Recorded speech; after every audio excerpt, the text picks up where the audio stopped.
کسی نے لکھا ہے بارش کی برستی بوندوں نے جب دستک دی دروازے پر، معلوم ہوا تم آئے ہو، انداز تمہارے جیسا تھا۔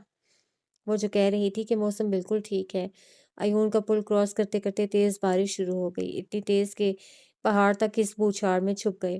غازان نے شرارت سے ابرو اٹھا کے اس کی طرف دیکھا، اس نے گہری سانس لی اور شیشے پر قطروں کے پھسلنے سے جو دھندلا گیا ایک حرف لکھا، عبادہ۔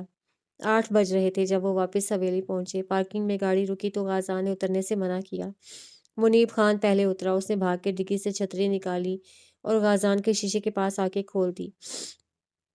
غازان نیچے اترا، چھتری تھامی اور دوسری طرف گھوم کے عبادہ کے پاس آیا۔ وہ نیچے اتری تو اس نے فوراً چھتری اس پر کر دی۔ وہ دونوں حویلی کے اندر ایک ہی چھتری تلے آئے تھے۔ صحن پر تڑا تڑ بارش برس رہی تھی، لکڑیوں کے تختوں کو برآمدے میں رکھ دیا گیا تھا۔ اس وقت سرخ اینٹوں کا فرش بالکل خالی تھا۔ گل سامنے سیڑھیوں پر بیٹھی ہوئی تھی، اس کے پیروں پہ منڈیر کا پانی گر رہا تھا۔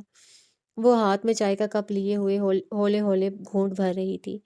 مرکزی دروازے سے اسے اندر آتے دیکھا تو چونک گئی۔ عبادہ قدم قدم راہداری میں آئی، عین اس کے سامنے کھڑی ہوئی۔ گل سانس روک کے ہکا بکا دیکھ رہی تھی، جیسے خدا نخواستہ کوئی عجوبہ دیکھ لیا۔ یہ غازان کے ساتھ پھر سے دل کو کچھ ہوا۔ غازان راہداری سے ہوتا سیدھا بی جان کے پاس چلا گیا، ان کے آگے جھکا، ہاتھ کی پشت چوم کے آنکھوں سے لگائی۔ میرا بچہ۔ بی جان نے اس کا شانہ تھپکا۔ وہ ان کا ہاتھ لیے تخت پر بیٹھ گیا۔ میں نے سوچا شندور دیکھتی جاؤں، عبادہ مسکرا کے بولی۔ گل کی آنکھیں دھیرے سے پھیل گئیں، پھر اگلے ہی لمحے اس سے پیالی نیچے رکھی، ایک جست لگائی اور زور سے اس کے گلے سے جا لگی۔ عبادہ پیچھے گرتے گرتے بچی۔ بھاڑ میں جائی یہ حسد کے جذبات، وہ پہلے دوست تھی۔ تھینک یو سو مچ۔ گل کھل کھلانے لگی۔ غازان نے چونک کے گل کو دیکھا۔ اتنی دوستی؟ بس بس، عبادہ نے اسے پیچھے کیا۔ اتنا پیار بھی مت دکھاؤ، لوگ شک کر لیں گے۔ گل نے گردن اکڑا لی۔ کرتے ہیں تو کریں، گلے لالا کو پرواہ نہیں۔ عبادہ ہنسنے لگی۔ بارش سبز بیلوں پر قطرہ قطرہ پھسل رہی تھی، سیڑھیوں پر پڑتے قطرے اچھل اچھل کے چھینٹے مار رہے تھے۔ اوپر کی راہداریوں میں لڑکیاں ہم جولیاں کھڑی بارش کی بوندوں کو ہتھیلیوں پر چن رہی تھیں۔ یہ واپس کیوں آ گیا؟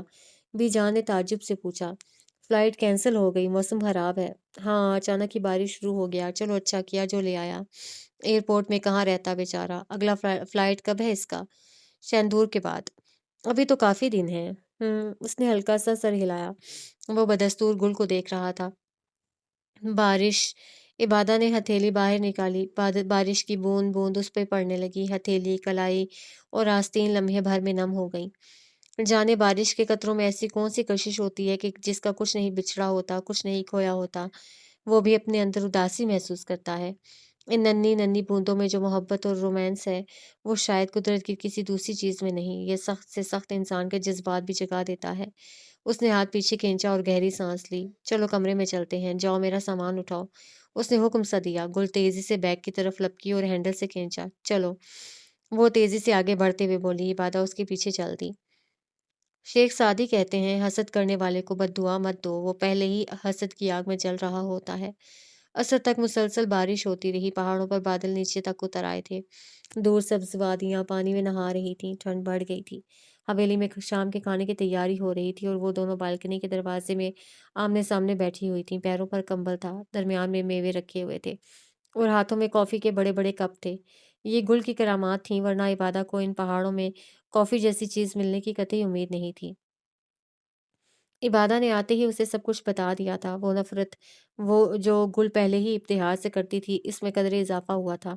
عبادہ کو اس انسان سے کوئی لینا دینا نہیں تھا۔ جو بندہ منفی ہوتا ہے وہ سب کے ساتھ منفی ہوتا ہے، یہاں تک کہ خود کے ساتھ بھی۔ اسے اس بارے میں نہیں سوچنا تھا۔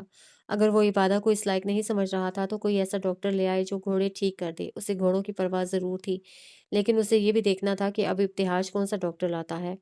گل برستی بوندوں کی ٹپ ٹپ کو محسوس کر رہی تھی۔ اس کی کافی کے کپ سے ہلکا ہلکا دھواں اٹھ رہا تھا۔ ماضی ہر وقت یاد نہیں آتا، وہ اس وقت یاد آتا ہے جب دل شدید اداس ہو جاتا ہے۔ گل کا دل میں ویرانیوں میں گھرا ہوا تھا۔ کیا سوچ رہی ہو؟ عبادہ نے کافی دیر سے اسے چپ دیکھا تو پوچھا۔ مجھے بارش میں نہانے کا بہت شوق تھا عبادہ، میں اور بابا بارش میں نہاتے تھے، ہمیں یہ بوندیں بہت پسند تھیں۔ اس نے ہاتھ پھیلایا، چند بوندیں اس کی ہتھیلیوں پہ موتیوں کی طرح گریں۔ تم اپنے بابا کو بے تحاشا مس کرتی ہو گل، آئی کین فیل اٹ۔ اس سے کافی کا گھونٹ بھرا۔ ان دنوں وہ شدت سے یاد آتے ہیں، ان کی برسی جو قریب ہے، उसने ज़बरदस्ती मुस्कुरा के कहा, मगर आंखों में दूर दूर तक वीरानी थी। बाहर तेज हवा चलने लगी थी, जिसकी वजह से बारिश के कतरे अब सरसरा रहे थे। कब है उनकी बरसी? इबादा ने ऐसे ही पूछा। 16 जुलाई। आज 3 जुलाई है, 13 दिन रह गए हैं। 13 दिन 16 घंटे 35 मिनट बाद उनकी 19वीं बरसी होगी।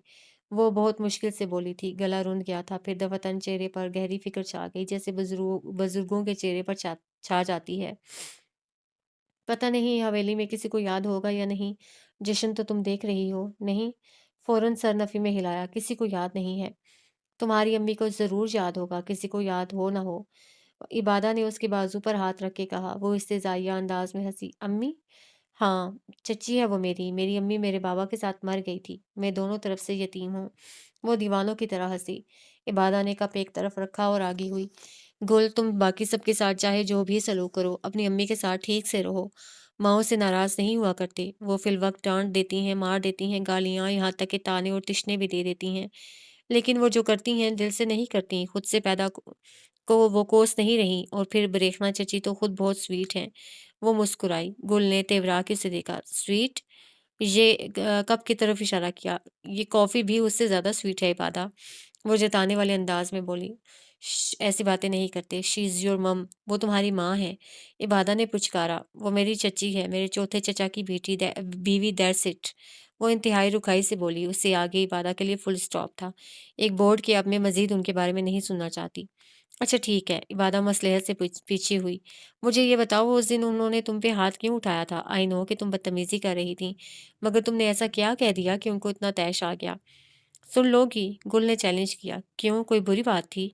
इबादा झेम गई। नहीं, बुरी नहीं थी, कड़वी थी। उसने घूंट लिया। मतलब? तुम्हें मेरे बाबा की मौत के बारे में कितना पता है? उसने सवालिया नजरों से उसे देखा। यही कि उनका घोड़े से गिरकर इंतकाल हुआ था। उसने शाने उचकाए और कप होंठों से जोड़ा। उनका इंतकाल नहीं हुआ था। गुल घायल लहजे में बोली। यकदम उसकी नीली आंखों में एक साया सा उतरा। उनका कत्ल हुआ था।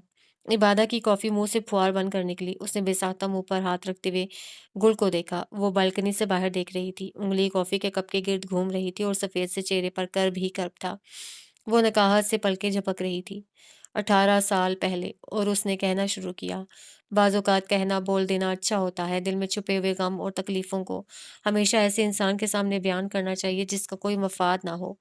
रेलगाड़ी के सफ़र में सामने बैठे मुसाफिर से कह देना, बस में साथ बैठे अजनबी से कह देना, या फिर किसी वेटिंग एरिया में किसी पराये को अपना सामे बना लेना। दुख और शिकवे उस इंसान के सामने रखने चाहिए जिसका दिल नजिस और मुफाद से पाक हो। दुनिया के दो मुख्तलिफ कोनों में रहने वाले, मुख्तलिफ सकाफत के बासी, मुख्तलिफ ख़ानदानों और नस्लों के अफराद जब अपनी बातें बाँटते हैं तो दुख कम हो जाते हैं, बोझ उतर जाते हैं। बारिश बरसती रही, गुल के होंठ हिलते रहे। इबादा का दिल दुख से भरता रहा, जैसे एक जाम से दूसरे जाम में कोई मशरूब मुंतकिल हो रहा हो। असर की रोशनी छट गई। मगरिब का नीलगू अंधेरा फैल गया। परिंदे लौट गए, जुगनू जाग गए। हवेली में नमाज मगरिब का वक्त हुआ। खाने का दौर चला, घंटा दर घंटा, घड़ी दर घड़ी। उनके कमरे की बत्तियां नहीं जली। अंधेरा बढ़ता रहा। सारी हवेली रोशन हो गई। बारिश थम गई। वक्त बदल गया। दिन से रात हो गई। यकदम इब्राहिम ने कमरे की लाइट जलाई तो देखा गुल इबादा की गोद में सर रखे नम चेहरा लिए फर्श पे सो गई थी। गम कैसा न करूं, ये रात शबेताब से निकली है। मेरे दुख की जो धुन है बड़े रुबाब से निकली है। वो बेड पे बाल खोल के लेटी हुई थी। इबादा उसके पास सकड़ों बैठी उसके बालों में पठानों की तरह पतली पतली चुटियां बना रही थी। वो कमरे की लाइट बंद थी, सिर्फ लैंप की रोशनी जल रही थी। गुल कुछ देर पहले सोकर उठी थी। उसका दिल यूं हल्का हो गया था जैसे कभी भारी था ही नहीं। टिंके से हल्का, साये से हल्का, महज चंद मिलीग्राम। इबादा ने मसीहाई नहीं की थी, लेकिन वो एक बेहतरीन सामे बनी थी। और बाज़ औक़ात सामने वाला तसल्ली, मशवरा, हौसला या हमदर्दी नहीं मांगता। वो चाहता है उसे सिर्फ सुना जाए ताकि वो अपने दिल का आतिश फिशां निकाल सके। कल कालाश जाना है। रमदीन काका का इंतकाल हो गया है। वो ठंडी सांस लेकर बोली। रमदी काका कैलाश के एक बड़े बुजुर्ग थे जिन्होंने 100 साल की जिंदगी पाई थी। आज अचानक उनका इंतकाल हो गया था। वो कैलाशी जो बल्तियों से मिलने आए थे, कल वो फौरी तौर पर कैलाश वापस जा रहे थे। जनाजा किस टाइम है? इबादा ने मासूमियत से पूछा तो गुल इस मासूमियत पर जान वार गई। जनाजा? उसने लाड़ से दोहराया। वो चुटिया बनाने में मगन थी। हाँ, कैलाशियों के जनाजे नहीं होते मादाम, वो मुसलमान नहीं है। क्या? उसने चौंक कर उसे देखा। वो काफ़िर होते हैं। यामा और राम नाम के जो हिंदू बुत हैं, उनको पूजते हैं। फिर वो यहाँ क्या कर रहे हैं? वो दम बखुद रह गई। हिजरत के वक़्त यहाँ से गए ही नहीं, यहाँ रह गए, यहाँ आबादियाँ कायम की, ख़ानदान बनाए। ओह! ठीक-ठीक। उसने चुटिया बना के एक तरफ रखी, फिर दूसरे बाल उठाए और 3 में तक़सीम कर दिए। तुम्हारे बाल बहुत प्यारे हैं, वो पज़ीराई करने लगी। शुक्रिया। किस पे गए हैं? पता नहीं, उसने मुस्कुरा के अबरू उचकाई। मुझे पता है, तुम्हारी मामा पे गए हैं। मैंने उनके बाल देखे थे जब वो तंदूर में रोटियां लगा रही थीं। ये लंबी चोटी है, घुटनों तक जाती है। वो जिस मोहब्बत से बोली थी, इसी कदर नागवारी से गुल ने उसके हाथ से अपने बाल लिए और उठ के बैठ गई। मुझे उनसे कंपेयर मत किया करो, मुझे गुस्सा आता है। वो बालों को समेटने लगी। इबादा शुश्दर रह गई। गुल, वो तुम्हारी माँ है, खून है इनका तुम में। बस यही तो कसक है, अपनी रगों से उनका खून नहीं निकाल सकती। वो बालों का जूड़ा बना के कैचर लगाते हुए तल्खी से बोली, बहुत गलत बात है, तुम्हें ऐसा नहीं कहना चाहिए। इबादा ने फौरन टोका, अगर तुम्हें मजीद उनका दिफा करना है तो मैं यहाँ से जा रही हूँ। लेकिन मैं चली ही जाती हूँ। वो बेड से उतर गई। गुल, मेरी बात तो सुनो। Good night. वो बालकनी में चली गई और दरवाज़ा बाहर से बंद कर दिया। इबादा किलस के रह गई। हवेली में दबी-दबी हलचल थी। कालाशी ख़वातीन तैयार हो रही थीं। बीजान और आलिया सहन में बराजमान थीं। वो दोनों अपने कमरे में तैयार हो रही थीं। इबादा ने स्याह पैंट पे सुर्ख शर्ट पहनी हुई थी, पैरों में स्नीकर्स थे, जबकि गुल ने सफ़ेद रंग की फ्रॉक कलेजी रंग के दुपट्टे के साथ पहनी हुई थी। दोनों कैलाश जाने के लिए तैयार थीं, मगर उसके बारे में ग़ाज़ान को इल्म नहीं था। वो मसरूफ़ सा सहन में टहल रहा था। हरी अप इबादा, वो चले जाएंगे। इबादा जो झुक के अपना फ़ोन चार्जर से हटा रही थी, उसकी आवाज़ पे गड़बड़ा गई। फुर्ती से फ़ोन बैग में डाला और अपना स्कार्फ लिए बाहर आ गई। गुल पहले ही राहदारी में आगे आगे चल रही थी। वो दोनों एक साथ नीचे आईं, तभी कैलाशी ख़वातीन एक राहदारी से बाहर निकलीं। वो उनके साथ ही नीचे आ गईं। उनको आता देख के ग़ाज़ान एक तरफ हो गया। इसी असना इबादा को अपने जूते की लेस नजर आई जो खुली हुई थी। वो चारों नाचार सहन की सीढ़ियों पर बैठ गई और लेस बांधने लगी।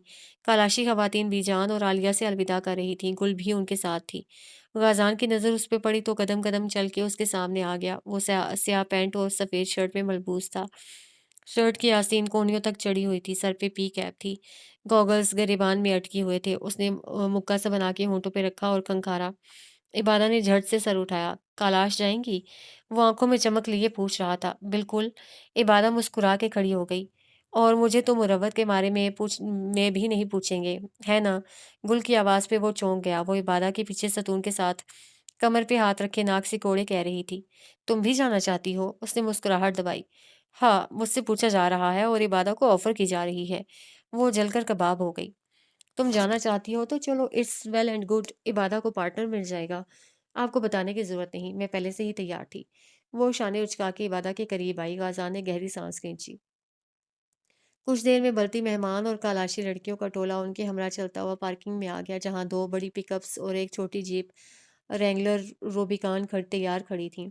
कालाशी लड़कियां एक पिकअप, बलती लड़कियां अपने कबीले के लड़कों के साथ दूसरी में, जबकि वो इबादा और गाजान छोटी जीप में बैठ गए। छोटी जीप की छत नहीं थी। गुल आगे बैठ गई गाजान के साथ और उसने पिछली सीट चुनी। आज मौसम साफ था। सूरज निकला हुआ था और भेड़ों की ऊन की तरह आसमान पर कहीं कहीं बादल फैले हुए थे। इबादा ने हमेशा की तरह रज के सन ब्लॉक लगाया था, जबकि गुल तो इस सूरज और इसकी तपिश की आदी थी। गाजान जब ड्राइविंग सीट पर बैठा तो बेल्ट लगाते हुए उसने एक दफ़ा पीछे देखा। इबादा, आप आगे बैठ जाती। गुल, साथ ही उसने गुल को आंखें दिखाई। नहीं, मैंने खुद ये जगह ली है। I am good. वो तेजी से बोली। Are you sure? वो बैक व्यू में देख के फिक्रमंदी से पूछ रहा था। श्योर। वो मुस्कुराई। गुल ने बरहमी से गाज़ान को देखा, लेकिन कड़वा घूंट भर के रह गई। गाज़ान ने उसकी बात पे यकीन करते हुए जीप का इंजन गरमाया और गाड़ी आगे बढ़ा दी। पिकअप्स आगे थीं, जबकि उनकी गाड़ी पीछे। कुछ देर में उनकी गाड़ी हवा के लहरों पर सवार थी। वो एक पहाड़ के दरमियान में बनी सड़क पे चल रहे थे। बाएं तरफ नीचे, बहुत नीचे, दरियाई चित्राल ठाठे मारता हुआ पत्थरों से सरपटकता हुआ बह रहा था, जबकि दाएं तरफ पहाड़ थे। दरिया के पार कोहे हिंदुकश के बुलंद बाला पहाड़ नजर आ रहे थे। आसमान पे हनूज सफेद बादल छाए हुए और हल्की हल्की ठंडी हवा चल रही थी। रास्ता बहुत खतरनाक था। अगर वो थोड़े से भी ढलते तो सीधा खाई में जा गिरते। सड़क सिंगल थी। मोड़ के अलावा दो गाड़ियां क्रॉस नहीं ले सकती थीं। दरिया के साथ चित्राल की आबादी थी। किनारे पर दरख्तों के झुंड और कहीं कहीं एक लंबे कते पर दरिया के किनारे सिर्फ पत्थर नजर आते थे। लोगों की छोटी छोटी खेतियां हर तरफ फैली हुई थीं। हल्की सब्ज खेतियां और गहरी सब्ज खेतियां। درمیان میں کہیں کہیں تکونی چھتوں والے گھر تھے، فضا خاموش تھی، ہوا سرسر آ رہی تھی، کھائیوں اور کھنڈروں سے پرندوں کی مدھر مدھر آوازیں آ رہی تھیں۔ گل کونی دروازے میں رکھے دلچسپی سے اترتی چڑھتی سڑک کو دیکھ رہی تھی، جو مری کی سڑکوں کی طرح کبھی نشے میں جاتی تو کبھی فراز میں۔ عبادہ نے البتہ ہاتھ میں فون پکڑ رکھا تھا، وہ ویڈیو بنا رہی تھی، اس کے بال پیچھے اڑ رہے تھے۔ اسی اثنا غازان نے ڈیش بورڈ کھولا اور سیاہ رنگ کا کیمرہ باہر نکالا۔ گل نے گردن موڑ کے اسے دیکھا، وہ ہاتھ پیچھے کر کے اسے عبادہ کو پکڑا رہا تھا۔ گل یہ ساری صورتحال دیکھ رہی تھی۔ اس سے بنائی تصویریں ایچ ڈی میں آئیں گی۔ عبادہ ٹھٹکی، پھر بالوں کو چہرے سے ہٹاتے ہوئے کیمرہ تھام لیا۔ اس نے اپنا فون نیچے رکھا، کیمرہ کا سٹریپ گردن میں پہنا اور ہاتھوں میں کیمرہ پکڑ لیا۔ غازان سٹیئرنگ پکڑے قدرے دھیان سے گاڑی چلا رہا تھا، اس کی انگلی میں موجود سیاہ انگوٹھی دمک رہی تھی۔ خان جی، وہ ہماری مہمان ہے، گل نے جتانے والے انداز میں کہا، لہجہ خواری تھا۔ غازان چونکا۔ میں نے کہا وہ صرف ہماری مہمان ہے۔ لہجے میں حت المقدور اپنی حسد چھپانے کی کوشش کی۔ اس لیے تو خاطر تواضع کر رہا ہوں کہ اسے اچھا لگے۔ وہ مسکرا کے بولا، آنکھوں پہ سیاہ گوگلز تھے، سو آنکھوں کی کہانی چھپ گئی۔ تصویر بنانا مجھے بھی آتا ہے، میرے خیال سے آپ کو گھر والی لڑکی کو اس طرح نظر انداز نہیں کرنا چاہیے۔ اس نے ہاتھ گود میں رکھ لیے تھے۔ غازان نے مڑ کے اس کا چہرہ دیکھا۔ آپ جل رہی ہیں، انداز چونکنے والا تھا۔ نہیں، وہ رکھائی سے بولی، جلنا کیا ہوتا ہے؟ بات حسد تک پہنچ گئی تھی۔ آپ کو اس کے کئی مواقع ملیں گے، اس نے تو چلے جانا ہے۔ اچھا ہے ایچ ڈی تصویریں اتار لے، اس سے کم از کم ہمارے چترال کے بارے میں اچھی خبریں مشہور ہوں گی۔ آپ چترال کی فکر میں یہ ناز برداریاں اٹھا رہے ہیں؟ اس نے آنکھیں سکیڑی، عبادہ اپنے کام میں مگن تھی۔ تو آپ کو کیا لگتا ہے میں ہر لڑکی کے ساتھ ایسے پیش آتا ہوں؟ وہ برا مان گیا۔ مجھے کیا پتا، وہ جل کے بولی۔ وہ لوگ ایون بازار سے گزر رہے تھے۔ دائیں بائیں چھوٹی چھوٹی دکانیں تھیں جو سڑک سے چند سیڑھیاں اوپر تھیں۔ وہاں کے باشندے غازان کو پہچانتے ہوئے آگے آ کے سلام کر رہے تھے۔ آپ شک کر رہی ہیں مجھ پہ، میں بیچارہ تو بس میزبانی کر رہا ہوں۔ وہ سلام کے جواب میں ہاتھ ہلا رہا تھا۔ یہ میزبانی ہے یا آپ کو محبت ہو رہی ہے خان جی؟ غازان کا پیر بریک پہ پڑتے پڑتے رہ گیا۔ تم ہوش میں ہو گل؟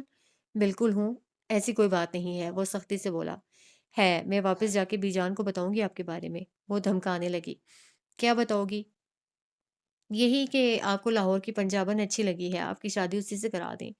وہ بھنا کے بولی، تم مجھے پٹوانا چاہتی ہو؟ غازان نے صدمے سے اسے دیکھا۔ اچھا ہے نا، آپ کا دماغ ٹھکانے پر آ جائے گا۔ تم سے کوئی نہیں جیت سکتا گل۔ غازان نے ہار مانتے ہوئے سر کو دائیں بائیں جنبش دی۔ غازان، گاڑی روکے ایک منٹ۔ اس نے غازان کے کندھے پہ ہاتھ رکھتے ہوئے پرجوش سے لہجے میں کہا، کیا ہوا؟ غازان نے گاڑی سڑک کے ایک طرف کرتے ہوئے بیک ویو میں دیکھا۔ مجھے یہاں کچھ تصویریں لینی ہیں۔ یہ ایون بازار ہے، کالاش ابھی بہت دور ہے۔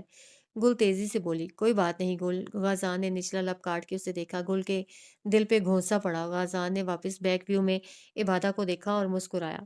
آپ لے لیں عبادہ، ہم یہاں انتظار کر رہے ہیں۔ گل کا چہرہ دہکنے لگا تھا۔ ٹھیک ہے۔ عبادہ اچھل کے جیپ سے اتری اور بھاگ کے دکانوں کے پاس گئی۔ وہاں دکاندار اور مقامی لوگ کھڑے ہوئے تھے۔ وہ کیمرہ آنکھ پہ لگا کے کلک پہ کلک کرنے لگی۔ گل نے بیزاری سے اسے دیکھا۔ یہ جگہ بالکل بھی پیاری نہیں تھی، لیکن شہر والے کہاں سمجھیں گے، انہیں تو ایک پہاڑ بھی بہشت لگتا ہے۔ 10 منٹ بعد وہ سینکڑوں تصویریں کھینچ کے واپس بیٹھ گئی تھی۔ چلیں؟ غازان نے پوچھا۔ ہاں جی، وہ ہلکی ہلکی ہانپ رہی تھی۔ غازان نے گاڑی آگے بڑھا دی۔ تمہارا شہر بہت خوبصورت ہے گل، ہمارے لاہور میں ایسے منظر نہیں دیکھنے کو ملتے۔ وہ کیمرے میں تصویریں دیکھتے ہوئے سحر زدہ انداز میں کہہ رہی تھی۔ گل نے جبرن سر ہلایا۔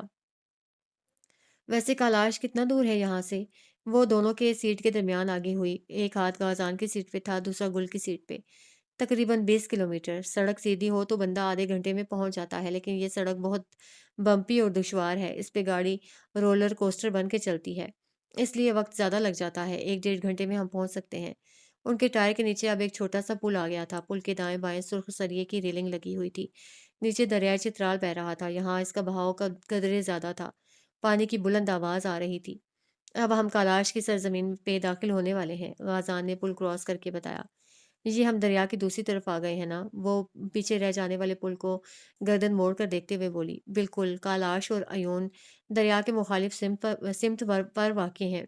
نائس، وہ مسکرا دی۔ بال ہنوز اڑ رہے تھے، وہ پیچھے ہو گئی، سیٹ سے ٹیک لگا دی۔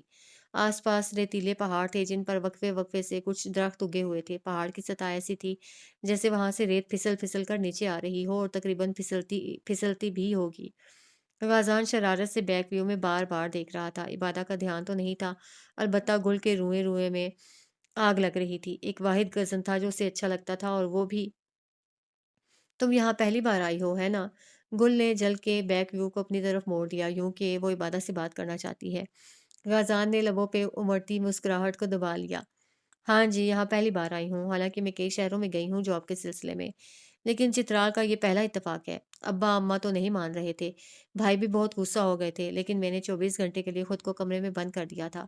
मजबूरन ही उनको राज़ी होना पड़ा। वो इफ्तिख़ार से कह रही थी, तुमने यहाँ आने के लिए खुद को कमरे में बंद कर दिया था?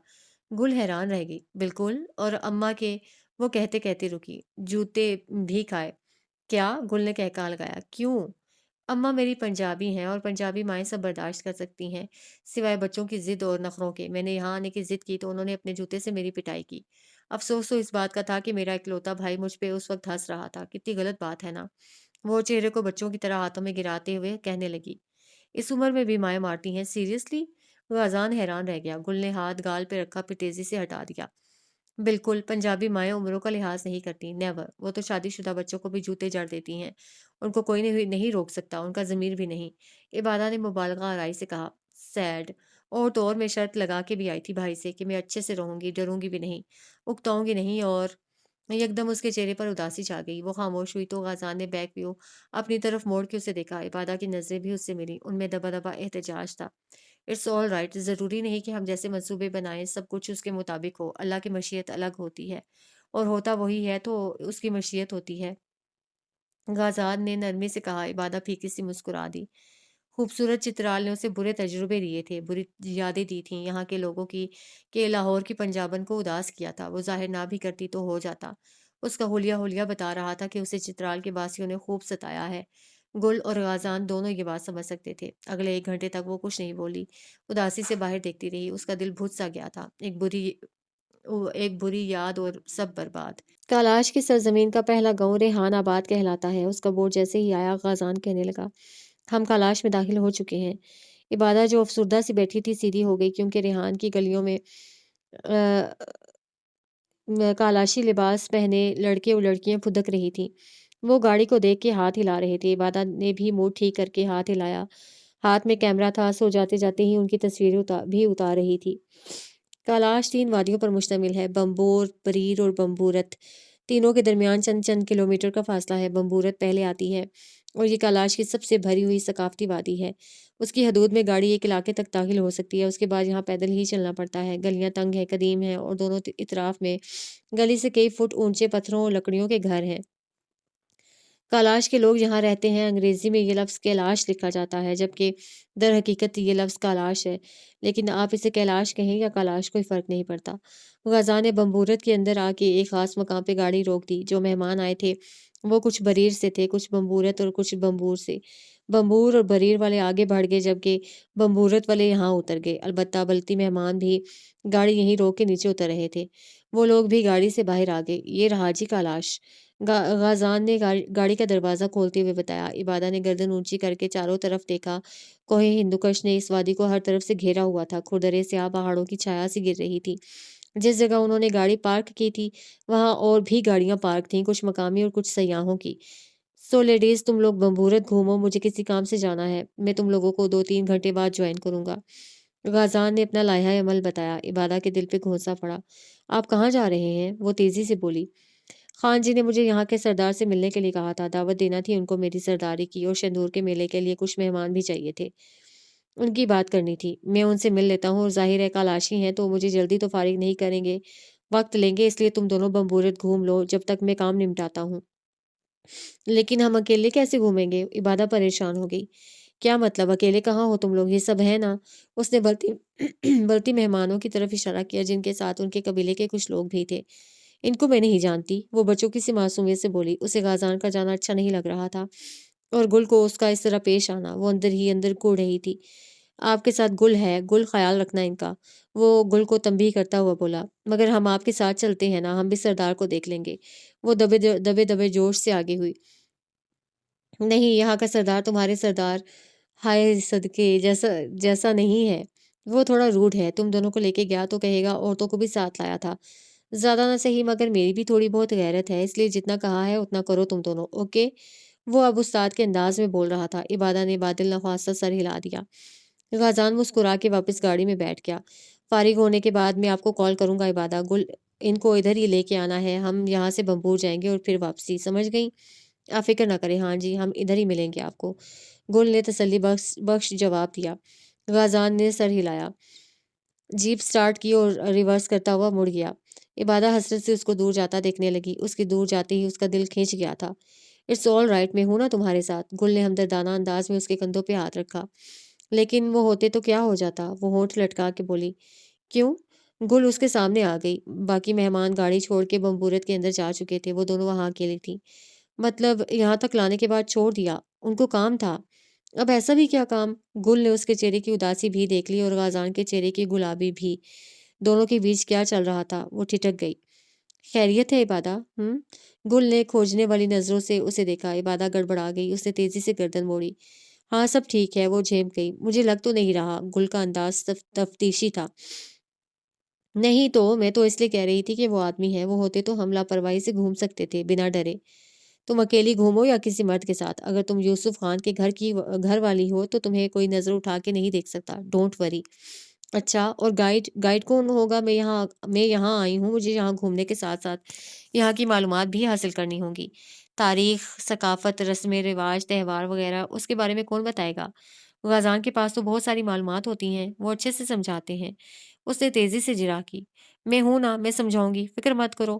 میرے علاقے کے بارے میں میرے پاس بھی بے حد معلومات ہیں، اس نے مسکرا کے اپنی خدمات پیش کرتے ہوئے کہا۔ عبادہ بے دلی سے مسکرا دی۔ جانے والا تو جا چکا تھا، اب جو بچا تھا وہی غنیمت۔ ٹھیک ہے پھر چلیں، گل نے راستہ چھوڑتے ہوئے کہا۔ عبادہ سر ہلا کے اس کے ساتھ چل پڑی۔ کالاش بھی ایک قوم ہے، ایک ایسی قوم جو رہتی تو چترال میں ہے، لیکن اس کے رہن سہن، مذہب، عقائد، رسم و رواج سب مختلف ہیں۔ ان کے بھی سردار تھے۔ اس قبیلے کے حکمران جو بمبورت میں ایک اونچے ٹیلے پر موجود 2 کنال کے گھر میں رہتے تھے۔ چونکہ کالاشیوں کی تعداد زیادہ نہیں ہے، اس لیے ان کے قطع اراضی اور ان کی آبادی کے لحاظ سے ان کا معاشی استحکام ہے۔ ان کے سردار تو ہیں، لیکن یہ سردار اتنے امیر اور جاگیردار نہیں جتنے چترال کے باقی قبیلوں کے تھے۔ غازان ان کے ہی سردار سے ملنے آیا تھا۔ وہ گاڑی ٹیلے سے دور پارک کر کے گھر کی طرف پیدل چلنے لگا۔ ہاتھ اس نے پیٹ کی جیبوں میں ڈال رکھے تھے۔ پی کیپ سر پہ الٹی کر کے پہنی ہوئی تھی۔ گھر اونچائی پہ تھا، لیکن اس کے بائیں طرف نیچے زینوں کی شکل میں کھیت بنے ہوئے تھے، جہاں کالاشی کاشتکاری کرتے تھے۔ کھیت میں جو گھر ہوتا وہ کھیت اسی گھر کے ہوتے۔ یہ ذیلی گاؤں کی جغرافیائی انفراسٹرکچر تھا۔ وہ اس کچے راستے پر قدم قدم اوپر چڑھ گیا۔ گھر کے دروازے کے سامنے آنے سے پہلے اس نے بائیں جانب کھیت میں سردار کو دیکھا، جو اپنے 2 گھوڑوں کو نہلا رہا تھا۔ اس کے ساتھ چھوٹے 2 بچے بھی تھے، جو بالٹی سے مگ میں پانی بھر بھر کے ایک دوسرے پر پھینک رہے تھے۔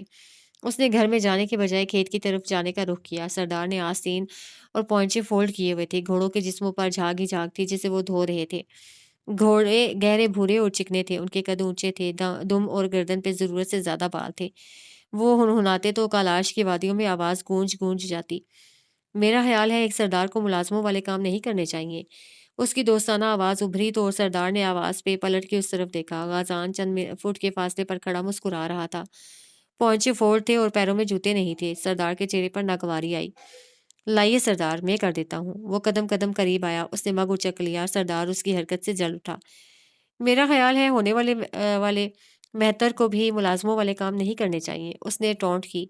مہتر کہاں، ہم تو کالاش کے ملازم ہیں، وہ گھوڑوں کے اوپر پانی ڈالتے ہوئے بولا۔ پانی سے جھاگ مٹنے لگی تھی، گھوڑے صاف ہو رہے تھے۔ آپ یہاں کیوں آئے ہیں خان؟ سردار کے لہجے میں برہمی تھی۔ آپ سے ملنے آیا ہوں شاہ صاحب، اتنا دور میں تفریح کے لیے تو آنے سے رہا۔ کھوواری سردار کسی سے ملنے جائے اور کوئی مقصد نہ ہو، میں نہیں مانتا، وہ طنز سے بولے۔ غازان نے دھیرے سے سر اٹھا کے انہیں دیکھا۔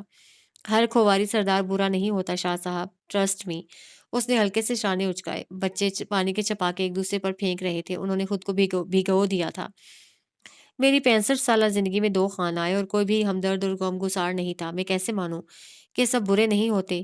انہوں نے گھوڑے کی گردن کے بالوں کو سہلاتے ہوئے جتایا۔ غازان نے جھک کے پانی میں سے مگ بھرا۔ تیسرے خان پہ اعتماد کر لیں، یہ یقین دلاتا ہے کہ آپ کی جتنی بھی خلش ہے دور کر دے گا۔ دیکھو خان، میرے قبیلے یہاں بات کریں گے کیا؟ غازان نے تیزی سے ان کی بات کاٹی۔ میرا مطلب اپنی بہو کے میکے والوں کو تھوڑی سی بھی عزت نہیں دیں گے؟ शाह ने लब भेज के उसे देखा, ज़ब्त से सांस ली और फिर अगले ही लम्हे वो दोनों बैठक में चारपाइयों पर आमने-सामने विराजमान नज़र आए। गाज़ान ने कैप उतार के सामने मेज़ पर रख दी थी। पौंचे इसी तरह फोल्ड थे, अलबत्ता पैरों में जूते पहन लिए थे, लेकिन तस्मे नहीं बांधे थे। वो मुकम्मल रिलैक्स था, जैसे अपना घर हो। शाह और उसके दो बेटे उसके दाएँ-बाएँ चारपाइयों पर बैठे हुए थे। उनकी तेवरियों पर बल थे, जो यकीनन उसके यहाँ आने के सबब आए थे। शाह साहब अपनों से दूरियां नहीं बढ़ाते, दो अपनों की दुश्मनी का फ़ायदा तीसरा पराया लेता है। और फिर हम तो समधी भी हैं, रोशाने आपा आपकी बहू है, मेरी कज़न है, हमारा तो करीबी रिश्ता है। आपकी इस तरह नाराज़गी और खलिश हमें अच्छी नहीं लग रही। इसलिए मैं यहाँ खुद चल के आया ताकि आपको मना सकूँ। मेरी दस्तार पोशी आपके बगैर मुमकिन नहीं है, कैलाश चित्राल का एक अहम हिस्सा है। वो निहायत मोहब्बत और अपनायत से कह रहा था। सिर्फ़ इसलिए कि आपकी दस्तार पोशी में हर कबीले के सरदार का हाज़िर होना अहम है, आप हमारी इस तरह खुशामद कर रहे हैं। शाह का एक बेटा ज़हरख़ुंद लहजे में बोला। गाज़ान ने गर्दन मोड़कर उससे देखा। मैं खुशामद करूँ या ना करूँ, तारीफ़ करूँ ना करूँ, आपको इसकी ज़रूरत ही नहीं है। कैलाश सरापा हुस्न है, इसको किसी की तारीफ़ की ज़रूरत नहीं। आप लोग खुद जानते हो चित्राल महज़ नाम है, इसकी असल पहचान तो कैलाश है, आप लोग हैं। आपकी सकाफ़त है और फिर चित्राल का सरदार आप ही के लिए तो बनता है। आपके सकाफ़ती विरसे को बचाता है, आपको सहूलतें देता है। सरदार अपने लिए तो हरगिज़ नहीं बनता। ये सियासी मराहत हमें मत सिखाएँ, बड़े ना सही मगर छोटे-मोटे सियासी हरबे हमें भी आते हैं। मैं सियासत क्यों करूँगा? मैं तो आखिरी बार यूसुफ खान यहाँ 11 साल पहले आया था, जब यूनेस्को की टीम ने हमारे गाँव का दौरा किया था। शाह ने दाँत कचकचाते हुए उसकी बात काटी। उस टीम ने तुम लोगों को बावर कराया था कि तुम्हारी हुकूमत ने कैलाश को खा लिया है। तुम्हारी बेध्यानी और खुदगर्जी इस इलाके, इस कबीले और इस सकाफत को ख़त्म कर रही है। यूसुफ खान का आना गिन रखा है आप लोगों ने। मेरा क्या? मैं यहाँ कितनी बार आया हूँ? मुझे 6 माह हुए हैं लंदन से आए और इन 6 माह में मैंने 8 बार यहाँ का चक्कर लगाया है। सरदार हर जगह नहीं जाता। उसके वज़ीर, उसके मौक्कल, उसके लोग जाते हैं और आप लोग इस बात से इनकार नहीं कर सकते कि खोवारी कबीले के किसी फ़र्द ने आपका हाल-अहवाल नहीं पूछा। हाल-अहवाल तो बंदा राह चलते दुश्मन का भी पूछ लेता है, तो क्या इससे वो उसका हमदर्द बन जाता है? नहीं। और आप आने की क्या बात करते हैं खान? आप 8 बार आए हैं लेकिन अपने काम से और फिर हमारी तरफ आ गए, ये दिखाने के लिए कि आपको हमारी परवाह है। आज भी आप कल की त्योहार में शामिल हमारी बच्चियों को छोड़ने आए हैं क्योंकि यहाँ फ़ौतगी हुई है ना? शाह के बेटे ने उसकी आँखों में झाँका। गाज़ान एक लम्हे के लिए चुप हो गया। और तो और भाईजान 2 औरतों को भी लेके आया है अपने साथ। शाह का दूसरा बेटा कमीनगी से बोला। गाज़ान के चेहरे पर नागवारी उभरी। वो टूरिस्ट लड़कियां हैं। मैं कलीम खान की बेटी गुल लाला को नहीं पहचानता खान, मेरी नज़र कमज़ोर है। उसने भरपूर अदाकारी करते हुए बेपरकी सी उड़ाई। गाज़ान ने लब भींच लिए। मुझे इसकी परवाह नहीं कि तुम किसे लेके आए हो, मुझे इस बात की फ़िक्र है कि तुम भी अपने मकसद से आए हो खान, जैसे बाकी आए थे और तुम्हारा मकसद तो मैं खूब जानता हूँ। शाह ने दाढ़ी को मुट्ठी में सहलाते हुए उसे पुतलियाँ सुकेड़ के देखा। गाज़ान ने गहरी सांस ली, फिर आगे हुआ, बाजू घुटनों पर रखे। मेरी उम्मीद और मेरे मान को अगर आप मकसद कहते हैं तो मैं आपकी राय का एहतराम करता हूँ। मैं औरतों को लेके आया हूँ क्योंकि वो टूरिस्ट लड़की हमारी खास मेहमान है। इसलिए गुल उसके साथ एक गाइड के तौर पर है, हमारा उनसे कोई लेना-देना नहीं है। क्यों नहीं है? दुश्मन के इलाके में घर की औरतों को कौन छोड़ता है? शाह का बेटा होंठ की परत छीलते हुए मुस्कुराया। उसकी मुस्कुराहट में शैतानियत थी। तुम्हारी जुबान पर यह फ़िक्रा आया भी कैसे? शाह ने बेटे को तेवरा के देखा। मैंने आम बात कही है, जिससे ताल्लुक अच्छा ना हो वहाँ औरतों को अकेले नहीं जाना देना चाहिए। तो फिर मेरे मान और भरोसे की हद देख लो अजमीर। गाज़ान ने चबा-चबा के कहा, तुम्हारे इलाके में अपनी औरतों को अकेला छोड़ा है। महफ़िल में औरतों को मौज़ू या तो शायर बनाते हैं या बेहया मर्द। तुम यहाँ जो माँगने आए हो, जो कहने आए हो वो कहो, हम सुन रहे हैं। शाह का बड़ा बेटा बात को दूसरा रुख देते हुए बोला। गाज़ान के असाब ढीले पड़ गए। उसने गहरी साँस खारिज की। मैं आज आपसे कुछ माँगने आया हूँ और मैं उम्मीद करता हूँ कि आप मुझे देंगे। वो मान से कहने लगा। तीनों के चेहरे पर उलझन उभरी। खोवारी के जितने भी खान आए, आप सबकी दस्तार में शरीक हुए क्योंकि ये एक लाज़िम शर्त है, हर कबीले का सरदार दस्तार पोशी में शामिल होगा। इसीलिए बल्तिस्तान और गिलगित से भी कबीलों के सरदार आए हैं। जहाँ इतने दूर से लोग आए हैं, वहाँ इतने करीब वाले लोग नहीं होंगे। तो मेरी दस्तार पोशी किस काम की? मेरी सरदारी को इतना मुतनाज़िर मत बनाएँ, मेरी लाज रखें। हर बार अपने नापसंदीदा कौम को अपना सरबराह चुनना कितना तकलीफ़देह होता है, तुम खान नहीं समझ सकते।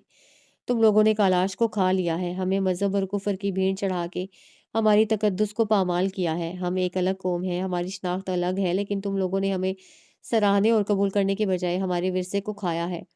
हम क्यों बार-बार एक ही सुराख से खुद को डसें?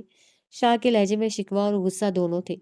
मैं आपको यकीन दिलाता हूँ कि इस बार मैं सारे चित्राल की स्ट्रेटजीज बदलूंगा, हर कबीले को एक नई पहचान दूंगा। मेरे चचा और मेरे दादा इस गांव के सादे लोग थे, बंदूक, नेज़ों और जंग से हुकूमत करना जानते थे। डर, खौफ और पैसा उनकी ताकत थी। लेकिन मैं ऐसा नहीं हूँ, मेरे लिए सब बराबर हैं। मैंने London London school of economics में यही तो सीखा है, मुसावात और इंसाफ। मैंने खेतों की पढ़ाई की है, ज़राअत को समझा है, मईशत सीखी है। आपको नहीं लगता एक लड़का जो मगरिब का तौर तरीका और तर्ज देख के आया हो, वो हमारे लिए वो खुदगर्जी नहीं दिखा सकता जो पुराने सरदारों ने दिखाई है? गाज़ा ने बारी-बारी तीनों को देखा। मैं आपकी और आपके कबीले के साथ चित्राल तो क्या अवामी सतह की नाइंसाफ़ियाँ जानता हूँ। आखिर मैं इस मिट्टी का बेटा हूँ, यहाँ के लोग मेरे अपने हैं, मैं आपकी तकलीफ़ समझूँगा। दूसरा बंदा नहीं समझेगा। कैलाश मेरा खित्ता है, मेरी सरज़मीन। मैं आपको बिल्कुल भी मायूस नहीं करूँगा। वो पुरयकीन लहजे में कह रहा था। देखो ख़ान, कैलाश के आने या ना आने से तुमको और तुम्हारे सरदार को कोई फ़र्क नहीं पड़ता। तुम लोगों ने जो करना है करो, हम तो पहले कत्ता बरीद हैं। हमें बार-बार अपने झूठे वादों और लारों के सब्ज़ बाग मत दिखाओ। यहाँ से जाओ और दोबारा ना आना, हम नहीं आना चाहते। शाह ने सपाट लहजे में कहा। मैं इनकार सुनने तो नहीं आया था। खोवार को आपकी ज़रूरत हो या ना हो, शेंदूर और चित्राल को है। कुँवारी आपके एहसानमंद हो भी नहीं सकते, लेकिन बरसों से चली आ रही हमारे आबाओ-अजदाद की ये रिवायत कि हर कबीले का सरदार आएगा, हम इसे छोड़ नहीं सकते।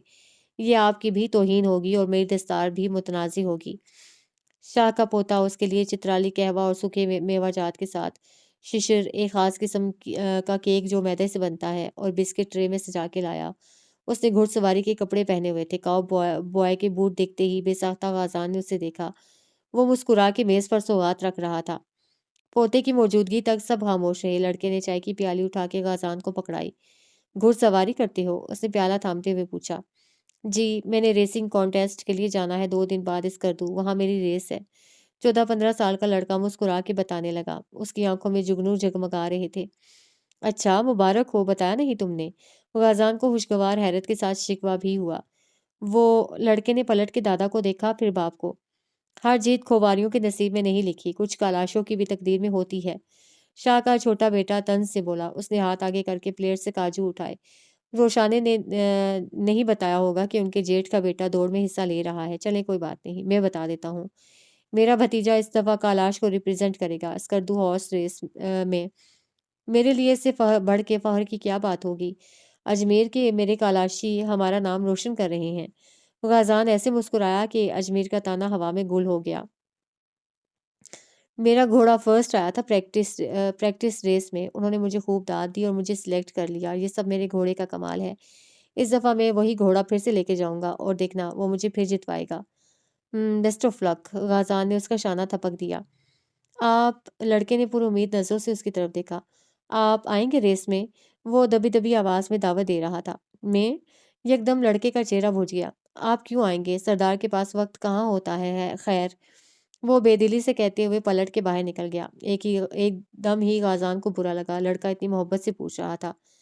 तुम्हें बुरा लगा होगा, है ना? इस बार चित्राल का फ़ख्र खोवारी नहीं कालाशी बन गए हैं। अजमेर ने ज़ेरे लब हँसी दबाई। गाज़ान पुरसकून अंदाज में मुस्कुराया। चित्राल की पहचान हमेशा से ही कालाश रही थी अजमेर। मेरा चित्राल आगे आ रहा है तो मैं क्यों परेशान होऊँगा? हाँ, अलबत्ता मुझे एक बात का दुःख है। उसने प्याली मेज़ पे रख दी और पीछे हुआ। आपने हमें लाइल्म रखा, खान जी को मालूम हुआ तो उनको बुरा लगेगा। अब इल्म हो गया होगा, जाके बता देना। अजमेर तल्खी से बोला। मेरे साले होकर तुम्हें इतनी ज़हरीली बातें नहीं करनी चाहिए अजमेर, मेरा मान रखना चाहिए। रोशाने की वजह से जो रिश्ता बना है उसका फ़ायदा मत मत उठाओ खान। शाह सरदार ने तेज़ी से उसकी बात का जवाब दिया। बेटी बहू अपनी जगह, मगर हम मज़ीद कालाश को सरदारों के रहम करम पर नहीं रहने देंगे। हम दस्तारी में नहीं आएँगे। मुझे मायूस लौटा रहे हैं और फिर कहते हैं खान बुरे हैं। गाज़ान का लहजा घायल हो गया। हम मजबूर हैं। उन्होंने बेरहमी से चेहरा फेर लिया। हमारी ज़रूरत को पूरा नहीं करना चाहते आप। आप ज़रूरतमंद नहीं हैं। ज़रूरतमंद होते तो हम आपकी मदद के लिए पहले सफ़ में खड़े होते। सरदार ने धीरे से कहा, फिर टोन में इस्तेज़ा ऊद आया। आप तो मोहताज हैं, बेहद मोहताज। गाज़ान के दिल पे घोंसा पड़ा। शाह साहब उसका मज़ाक उड़ा रहे थे। मोहताज ज़रूरतमंद से पहले मुस्तहिक होता है, हकदार होता है। शाह साहब वाजबी मोहताजी को अब्दी तंगी की दलील समझ रहे थे। वो ज़ेरे लब मुस्कुराया। वक़्त की मोहताजी है, दूर हो जाएगी शाह साहब। वो झुका और जूतों के तस्मे बंद करने लगा। बुरा वक़्त इम्तिहान होता है इंसान का नहीं, उस इंसान से जुड़े लोगों का, उनके साथ और मोहब्बत का। ہم شندور کی وجہ سے مجبور ہیں، لیکن جلد ہی یہ مجبوری ختم ہو جائے گی۔ ہر مشکل وقت گزر جاتا ہے، جو پیچھے رہ جاتا ہے وہ اس مشکل وقت میں لوگوں کے رویے ہوتے ہیں۔ مجھے بذات خود اس بات کا خالش رہے گا کہ آپ نے مجھے مایوس لوٹایا ہے، لیکن بے فکر رہیں۔ وہ جوتے بند کرتے ہوئے سیدھا ہوا۔ میری سرداری آپ کو ٹھیس نہیں پہنچائے گی، کیونکہ یہاں اس وقت میں ایک مجبور انسان بن کے آیا تھا، ایک مجبور سردار بن کے نہیں۔ اس لیے یہ نفع نقصان میرا ذاتی ہے، اس کی خلش بھی ذاتی ہی رہے گی۔ میں آپ کی قدر کرتا ہوں، عزت کرتا ہوں اور کرتا رہوں گا۔ آپ کا قبیلہ ہمارے لیے ہمیشہ معزز ہوگا۔ اللہ حافظ۔ اس نے جھک کے اپنی ٹوپی اٹھائی، سر پہ پہنی اور باہر نکل گیا۔ وہ بہت مایوس اور اداس ہو گیا تھا، لیکن وہ یہ بھی جان گیا تھا کہ کیلاش اور چترال کی چلتی یہ ناراضگی کافی دور تک جانے والی ہے۔ اس کا دل کیوں اداس تھا وہ نہیں سمجھ پا رہی تھی۔ غازان کی غیر موجودگی کی وجہ سے اسے بے چینی ہو رہی تھی۔ کیلاش جب تک پیارا لگ رہا تھا، جب تک وہ ساتھ تھا، وہ جیسے ہی چلا گیا کیلاش کی ساری خوبصورتی ختم ہو گئی۔ ایسا لگ رہا تھا یہ دنیا، یہ پربت، یہ نظارے صرف اس لیے حسین لگ رہے تھے کیونکہ وہ آس پاس تھا۔ وہ چلا گیا تو ہر چیز کا حسن پھیکا پڑ گیا۔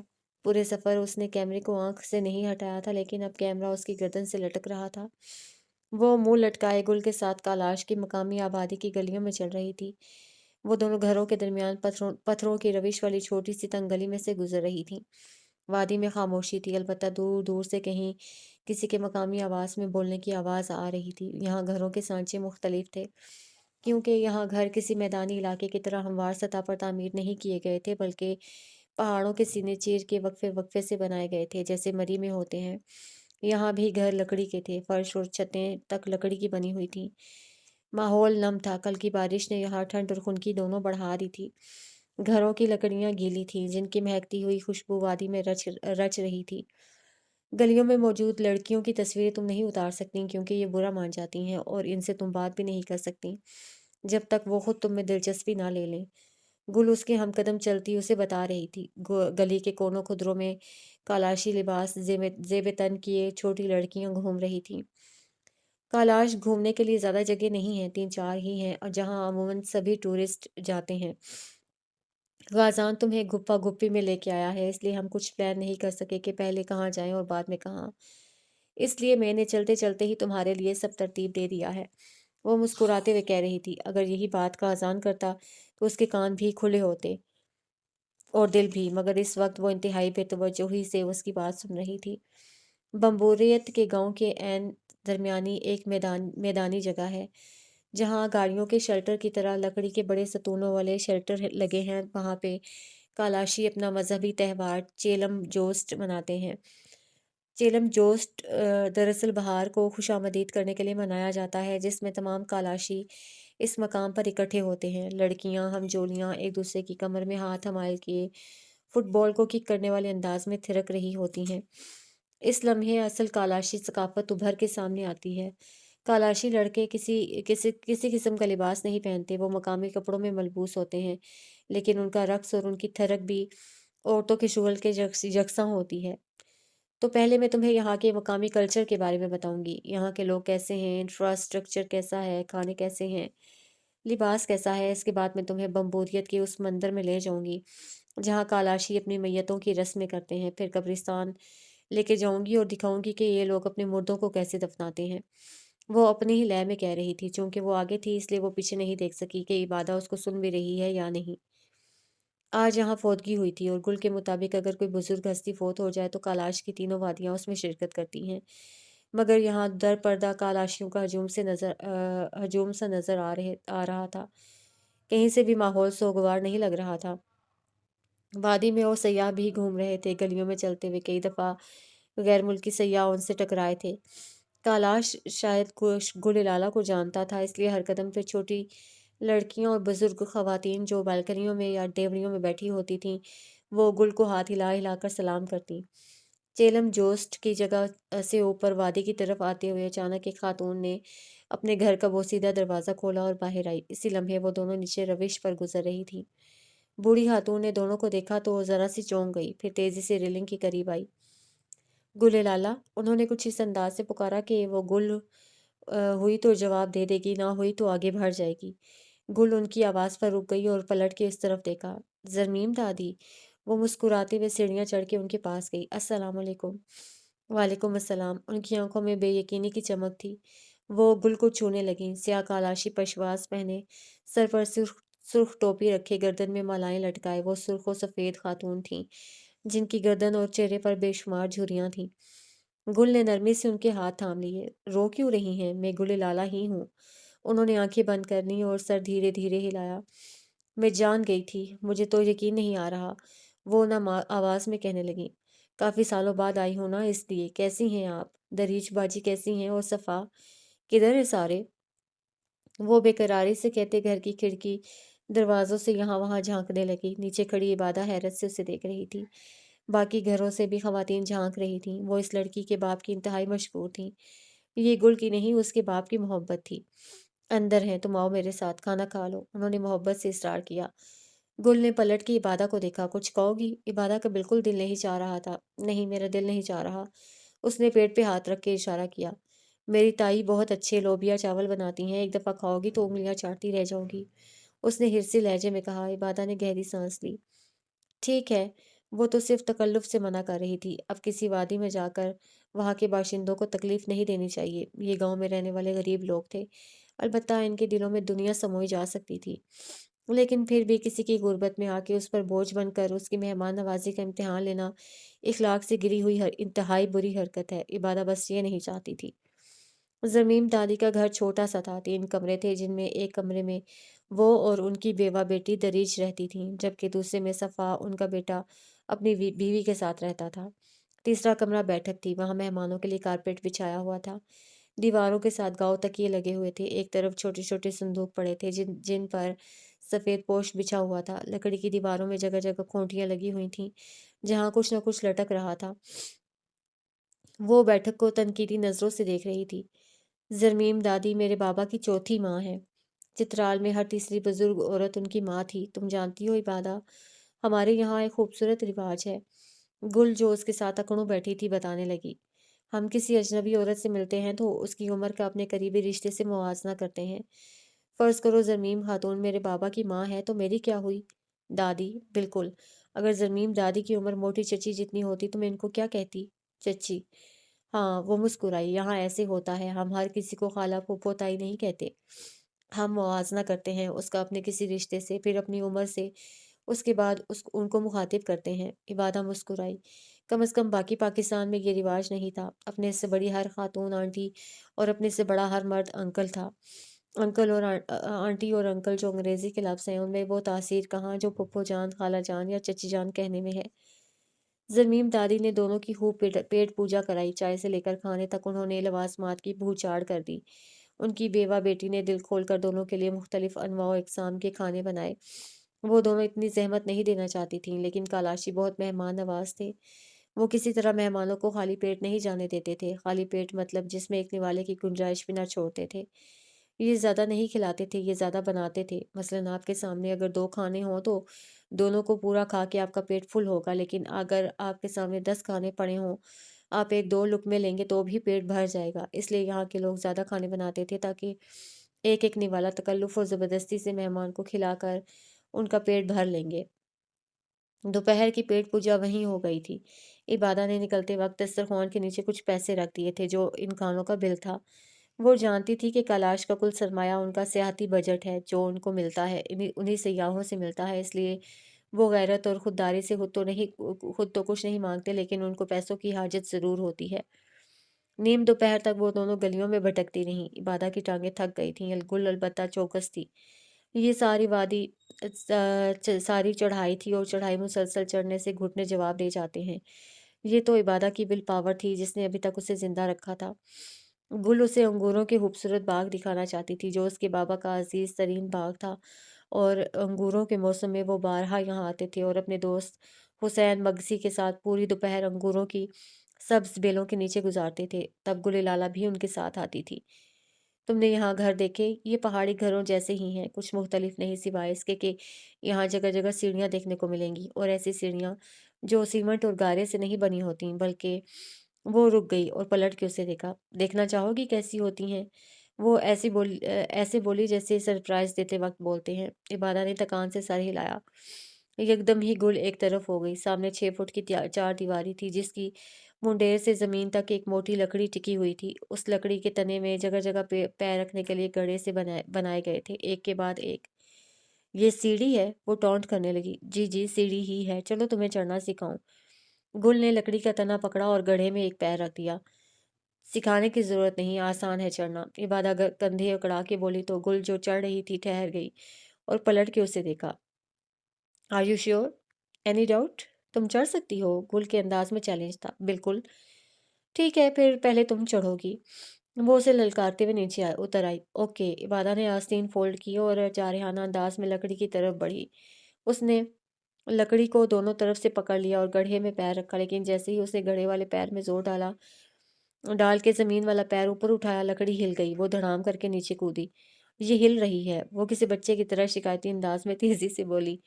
नहीं तो बिल्कुल भी नहीं हिलती। तुम कोशिश करो, तुम चढ़ सकती हो। गुल ने सीने पर हाथ बांधते हुए तंज किया। इबादा ने गहरी सांस ली और फिर से लकड़ी पकड़ ली। इस बार भी वो लड़खड़ाई। गिरने के खौफ से वो वापस जमीन पे कूद गई। गुल की हंसी छूट गई। हंसो नहीं, मैं कर सकती हूँ। इबादा को उसका हंसना बुरा लगा। गुल ने हंसी रोक ली। गुल जानती थी कि वो नहीं कर सकती। गुल फुर्तीली लड़की थी, पहाड़ी लड़की थी। उसे चढ़ना आता था, जबकि इबादा लाहौर की बेचारी सी लड़की थी जो घोड़े पर चढ़ते हुए भी गिर जाती थी। वो कहाँ इस सीढ़ी पे चढ़ सकती थी। वो एक पैर रखती, लकड़ी हिलती, वो नीचे कूद जाती और ये मंजर गुल को हंसा हंसा के पागल कर चुका था। रहने दो, मैं चढ़ के दिखाती हूँ। तुम्हारे सहारे रही तो शाम तक ये 6 फुट की दीवार भी नहीं चढ़ पाऊंगी। मैं चढ़ सकती हूँ, मगर ये हिल रही है। इबादा ने ठोडी सीने से जोड़ दी। आप बारे बहू के मारे। गुल जेरे लब कहती सीढ़ी के करीब आई। वो किसी फौजी की तरह रेंगते हुए गड़े में पैर रखती, ऊपर से लकड़ी का तवाजुन बनाती धीरे धीरे चढ़ गई।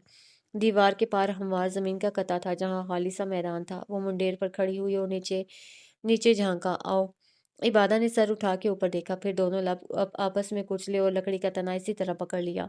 अच्छा, ये कैमरा मुझे दो, मैं तुम्हारी वीडियो बनाऊं। गुल ने शरारत से कह के हाथ नीचे लटकाया और उसकी गर्दन से कैमरा निकाल लिया। अब वो ऊपर खड़े होकर उसे नीचे से ऊपर आते हुए कैमरे में अक्स बंद कर रही थी।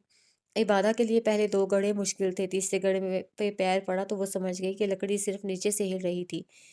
ऊपर से वो दीवार में नस्ब की गई थी, हिलने का सवाल ही नहीं पैदा होता था। वो चंद साने में ही ऊपर आ गई।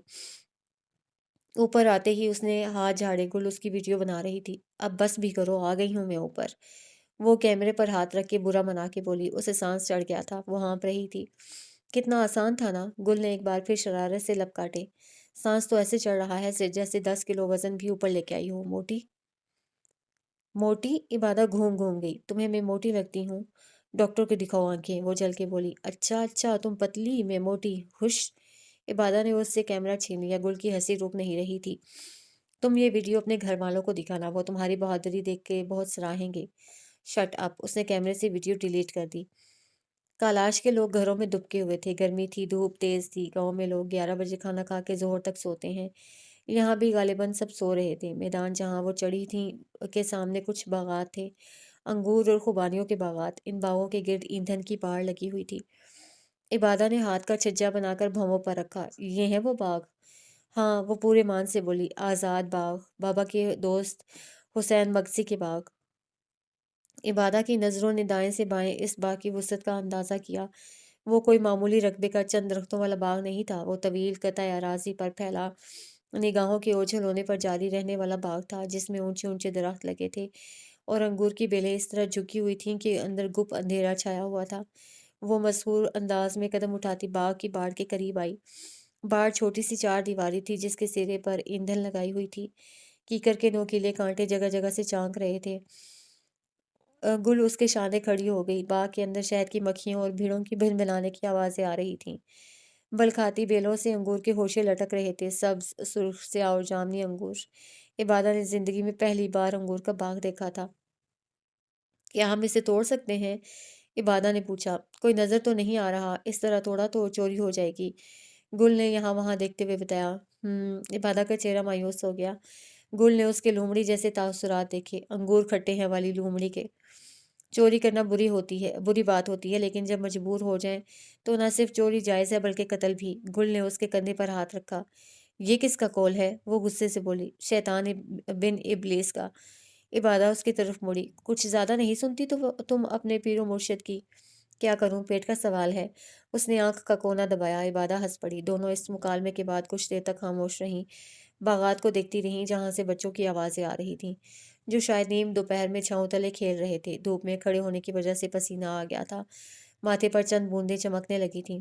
میرے پاس پیسے، تمہارے پاس پیسے؟ دونوں نے بیک وقت کہا، پھر ٹھہر گئیں۔ جب لہجے بھر میں کچھ سمجھ آیا تو کہکار چھوٹ گیا۔ پیٹ پہ ہاتھ رکھ کے دونوں لوٹ پوٹ ہو گئیں۔ ان کی آواز سن کے باغ میں موجود بچے باہر نکل آئے اور اب وہ درختوں کی اوٹ سے جھانک جھانک کے دونوں کو دیکھ رہے تھے۔ وہ حیران تھے کہ جہاں پورا گاؤں سویا ہوا ہے وہاں یہ دونوں کون ہیں جو اتنا اونچا اونچا اونچا ہنس رہی ہیں۔ ہاں پیسے ہیں میرے پاس، پرس میں، چلو چوری نہیں کرتے، خرید لیتے ہیں، کیا خیال ہے؟ عبادہ نے جھٹ سے کہا۔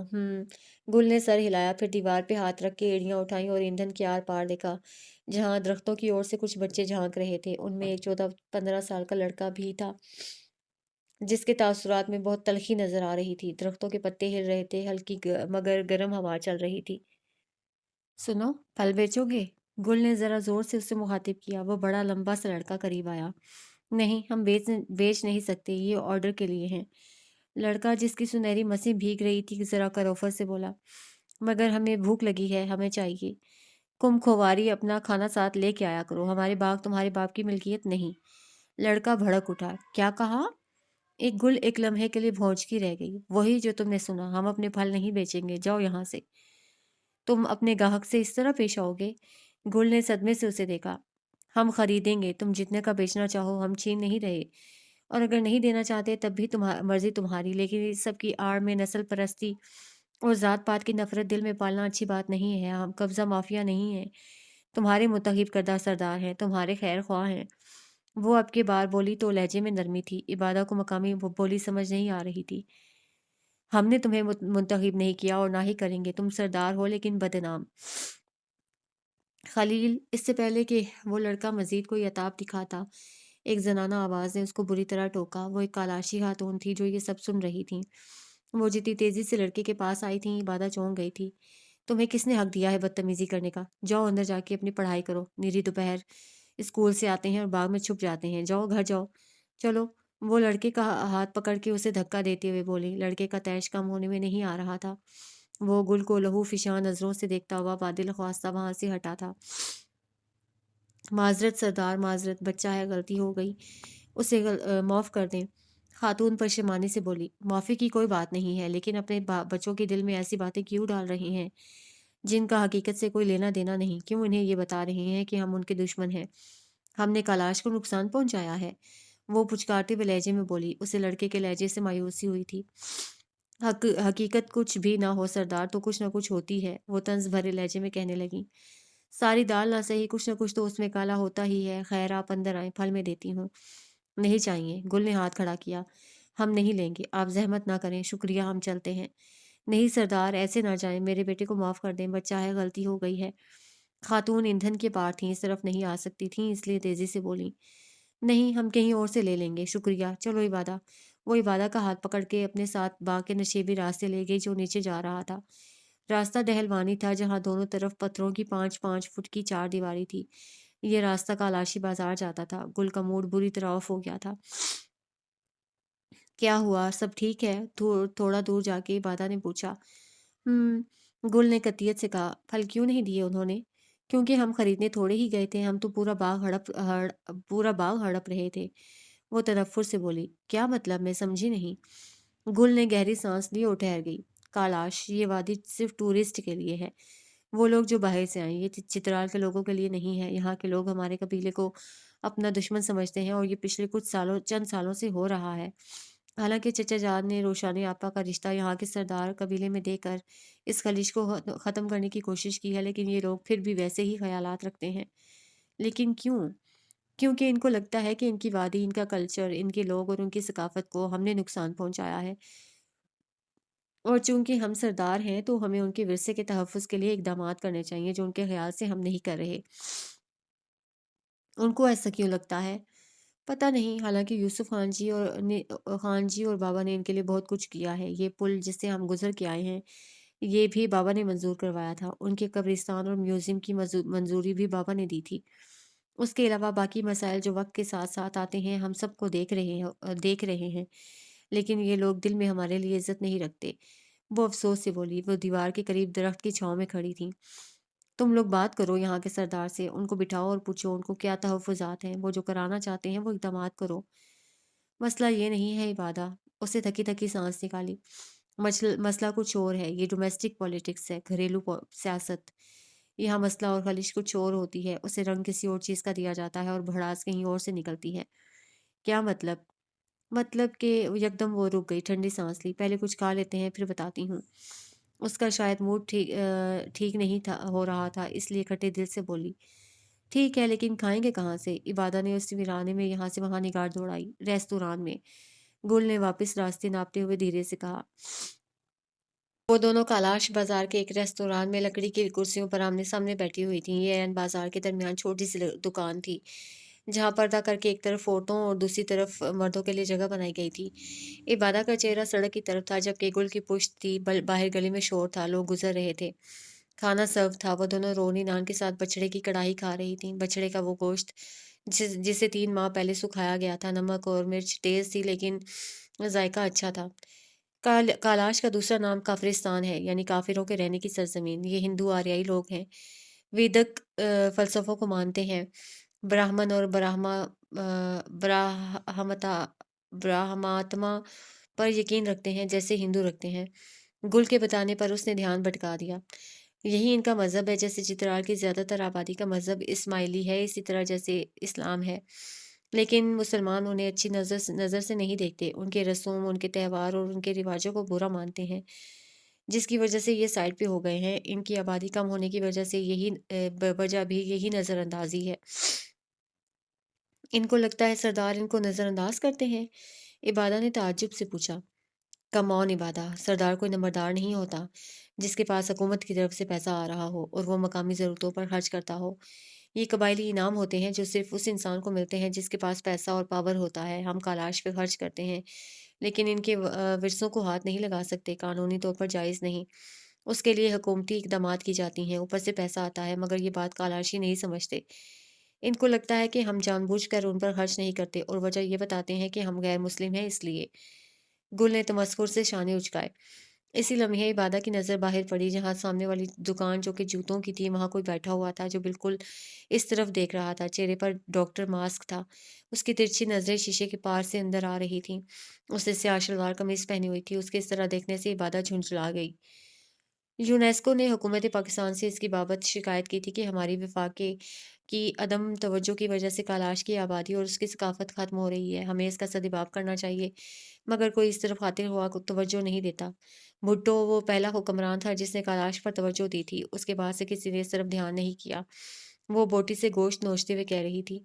مجھے بھی یہ گلیاں، گھر اور یہ وادی بہت پرانی لگیں۔ حکومت پاکستان کو اس طرف دھیان دینا چاہیے، یہ ہماری ثقافت کا حصہ ہیں۔ وہ رسان سے بولی۔ شیشے کے پار بیٹھا لڑکا بدستور دیکھ رہا تھا۔ کیا اس نے کبھی پینٹ شرٹ والی لڑکی نہیں دیکھی؟ تمہیں پتا ہے اس وقت کتنے کالاشی رہ گئے ہیں اس دنیا میں؟ گل نے نوالا نگلتے ہوئے اسے مخاطب کیا۔ کتنے؟ وہ ٹھٹکی۔ صرف 4000۔ واٹ؟ یس، بے یقینی بات ہے لیکن سچ ہے۔ گل کے لہجے میں تعصب تھا۔ اتنی کم کیسی ہو گئی یہ آبادی؟ وہ حیران رہ گئی۔ کالاش کی آبادی کے کم ہونے کے اسباب بہت ہیں۔ یہاں کے لوگ اسلام میں داخل ہو رہے ہیں، خصوصاً عورتیں۔ وہ مسلمان مردوں سے شادی کر لیتی ہیں، کچھ یہاں سے ہجرت کر لیتے ہیں، باہر ملک چلے جاتے ہیں۔ کالاش کا خیال ہے یہ ہماری وجہ سے کم ہو رہے ہیں، حالانکہ اگر ان کی رسمیں دیکھی جائیں تو پتہ چلے یہ ان کی خواتین اور لڑکیاں خود بھاگ جاتی ہیں۔ بلکہ تمہیں یہ جان کر حیرت ہوگی کہ یہاں بھاگ کر شادی کرنے کا رواج ہے۔ نارمل شادیاں یہاں نہیں ہوتی، لڑکیاں تہواروں پہ لڑکوں کے ساتھ بھاگ جاتی ہیں، اور یہ اتنا نارمل ہے کہ کوئی غیرت یا کسی عزت کا مسئلہ نہیں بنتا۔ ماں باپ خوش، خاندان خوش، قبیلہ خوش۔ انبلیویبل، وہ بھونچی رہ گئی۔ ایگزیکٹلی۔ انفیکٹ یہ لوگ نکاح کرتے ہیں، پھر واپس قبیلے میں آ جاتے ہیں اور یہیں رہنے لگتے ہیں۔ ہماری کزن روشان آپا بھی یہیں بیاہی گئی ہیں، ان کے شوہر اجمیر شاہ مسلمان ہو گئے تھے، اس نے بتایا۔ اس سب سے ان کے خاندان یا قبیلے کو فرق نہیں پڑتا؟ نیور۔ پھر تو یہ ہم سے اچھے ہیں، ہم تو غیرت پہ مار دیتے ہیں۔ وہ بوٹی نوچتے ہوئے خوشگوار حیرت سے کہنے لگی۔ ویل، بھاگ کے شادی کرنا اچھی بات ہرگز نہیں ہے، ولی کی رضامندی ہونی چاہیے۔ بعض اوقات ہم جس بات میں اتنے بہہ جاتے ہیں کہ ہمیں وہ نہیں دکھائی دیتا جو ہمارے ماں باپ یا ہمارے خاندان کو دکھائی دیتا ہے۔ ہم غلط قدم اٹھا لیتے ہیں اور بعد میں پچھتاتے ہیں۔ یہ کالاشی لڑکیاں بھی واپس آ جاتی ہیں پھر زیادہ برا لگتا ہے، عزتیں بھی رل جائیں، خوشی بھی نہ ملے، پچھتاوے بھی پیچھا نہ چھوڑیں، زندگی جہنم بن جاتی ہے، اس لیے بھاگ کے شادی کرنا برا ہے۔ اگر ماں باپ نہ مانے تو؟ عبادہ نے گل کے خیالات جاننے کے لیے پوچھ لیا۔ دیکھو عبادہ، ایک مرد جس کے ساتھ آپ بھاگ جاتے ہیں اس نے آپ کے ساتھ کتنا عرصہ گزارا ہوگا، 10 سال، 15 سال نہیں، میں نے زیادہ بتا دیا ہے، صرف 4 3 2 سال ہوتے ہیں، ان 2 سالوں میں ایک لڑکی خود کو اس کی عزت بنا دیتی ہے، اور ان 20 25 سال کا کیا جب وہ ماں باپ کی عزت ہوتی ہے، اس پرورش کا کیا جسے وہ رون لیتی ہے، اس مان، اس بھروسے، اس محبت کا کیا جسے وہ ہمیشہ کے لیے داؤ پر لگا دیتی ہے۔ بھاگی ہوئی لڑکی اپنے ماں باپ کی آنکھوں میں دوبارہ اپنی عزت بحال نہیں کر سکتی، لکھوا لو مجھ سے۔ وہ بے حد سمجھداری سے بولی تھی، عبادہ شوق سے اسے دیکھ رہی تھی۔ گل کتنی عجیب تھی، پل میں شعلہ اور پل میں پانی۔ کل رات گل سے زیادہ کوئی تلخ نہیں لگا تھا اور آج دوپہر میں اس سے زیادہ پرسکون اور قدامت پسند کوئی نہیں لگ رہا تھا، کتنی دھوپ چھاؤں جیسی تھی وہ۔ تم عجیب ہو گل، تمہیں سمجھنا مشکل ہے، وہ ہتھیار ڈالتے ہوئے بولی۔ کیونکہ میں نفسیات کی کتاب کے جس چیپٹر میں تھی تم نے اس سے چوائس پر چھوڑ دیا تھا، وہ ہنس پڑی۔ گل شاید اس نے کندھے اچکائے۔ اس کے بعد ہم کہاں جائیں گے؟ اس نے پوچھا۔ بازار گھوم لیتے ہیں، کچھ خریدنا ہو تو دیکھ لینا کیونکہ بعد میں ہم اس راستے سے نہیں آئیں گے۔ اس نے سر کو جنبش دی، نظر واپس اس آدمی پر پڑی، وہ ہنوز اسے دیکھ رہا تھا۔ میرے خیال سے مجھے غازان کو فون کر دینا چاہیے، وہ پرس کی زپ کھولتے ہوئے بولی۔ اس کا کام ہو گیا ہوگا، باقی جگہ ہم ساتھ میں گھوم لیتے ہیں۔ اس نے فون باہر نکالا۔ کوئی ضرورت نہیں ہے، گل نے اس کے ہاتھ سے فون لے کے واپس پرس میں ڈالا۔ اس کو ڈسٹرب کرنے کی ضرورت نہیں، جب وہ فارغ ہو جائے گا تو خود ہی آ جائے گا۔ لیکن اب تک تو کم آن، اس کی ضرورت نہیں ہمیں، ہم کافی ہیں، وہ پچکار کے بولی۔ عبادہ بے دلی سے مسکرا دی۔ گل کو معلوم تھا غازان آئے گا تو وہ پس منظر میں چلی جائے گی، اسے ان دونوں کے درمیان اپنا آپ کسی اجنبی سے کم نہیں لگے گا، اس لیے بہتر تھا غازان نہ ہی ہو۔ عبادہ کے دل میں ہوک اٹھی، اس نے دوبارہ اس آدمی کو دیکھا، اب کی بار وہ مسکرا رہا تھا۔ اس نے کھانے پہ سر جھکا لیا، کیا مسئلہ تھا اس کو، کیوں گھور رہا تھا؟ کیا کبھی کوئی ٹورسٹ لڑکی نہیں دیکھی تھی اس نے؟ کچھ دیر کھانا کھا کے وہ باہر نکلی۔ عبادہ نے تیزی سے اس دکان کی طرف دیکھا لیکن وہ آدمی وہاں نہیں تھا، وہ متلاشی نظروں سے اسے ادھر ادھر دیکھنے لگی۔ بازار میں لوگ تھے لیکن رش نہیں تھا، وہ کہاں چلا گیا تھا؟ دائیں طرف بلند و بالا پہاڑ تھے، سڑک کے دونوں اطراف میں دکانیں تھیں، لکڑی کی دکانیں، جہاں کالاشی پشوازیں اور دیگر ثقافتی اشیاء لٹک رہی تھیں، جہاں چھوٹے چھوٹے ریستوران اور کیفے بھی تھے۔ لوگوں کا زیادہ رش نہیں تھا، البتہ کہیں کہیں ٹورسٹ دکھائی دے رہے تھے۔ عبادہ نے پرس کراس میں پہنا، آنکھوں پر گوگلز لگائے، کیمرہ اوپر اٹھایا اور تصویر اتارنے لگی۔ ٹھیک کہا تھا غازان نے، یہ کیمرہ واقعی ایچ ڈی تصویریں لے رہا تھا۔ وہ عین بازار کے درمیان تھیں۔ میں تمہیں کچھ انتہائی مزیدار جگہ دکھاؤں گی جو مجھے یقین ہے تم نے پہلے نہیں دیکھی ہوں گی، سنا بھی نہیں ہوگا انفیکٹ۔ ویسے تو یہاں آنے والے سیاح چند جگہ گھومتے ہیں لیکن تینوں وادیوں کو کیسے ایکسپلور کرنا ہے یہ میں تمہیں بتاؤں گی۔ گل نے تفاخر سے شانے جھٹکے۔ ہم تینوں وادیاں دیکھیں گے، وقت نہیں لگے گا؟ تو لگ جائے، کسی پرواہ، لیکن یہاں آ کے کچھ جگہوں کو مس کر دینا غلط بات ہے۔ ویسے بھی یہ گاؤں جڑے ہوئے ہیں، 2 اوپر ہیں، ایک ذرا پستی پر ہے، اس نے بتایا۔ اوکے، اس سے کیمرہ آن سے جوڑ رکھا تھا، وہ کسی فوٹوگرافر کی طرح تصویریں اتار رہی تھی۔ اس نے خفیہ طور پر گل کی کئی تصویریں لیں کسی خاص مقصد کے لیے۔ اب وہ دونوں درمیان میں کھڑے ہو کر کیمرے کی اسکرین میں تصویریں دیکھ رہی تھیں۔ آس پاس لوگ گزر رہے تھے، دکاندار دکانوں میں کھڑے ہو کر دونوں کو دیکھ رہے تھے۔ کافی اچھی تصویریں لی ہیں، گل نے پذیرائی کی۔ شکریہ، عبادہ نے واپس کیمرہ گردن میں لٹکا دیا۔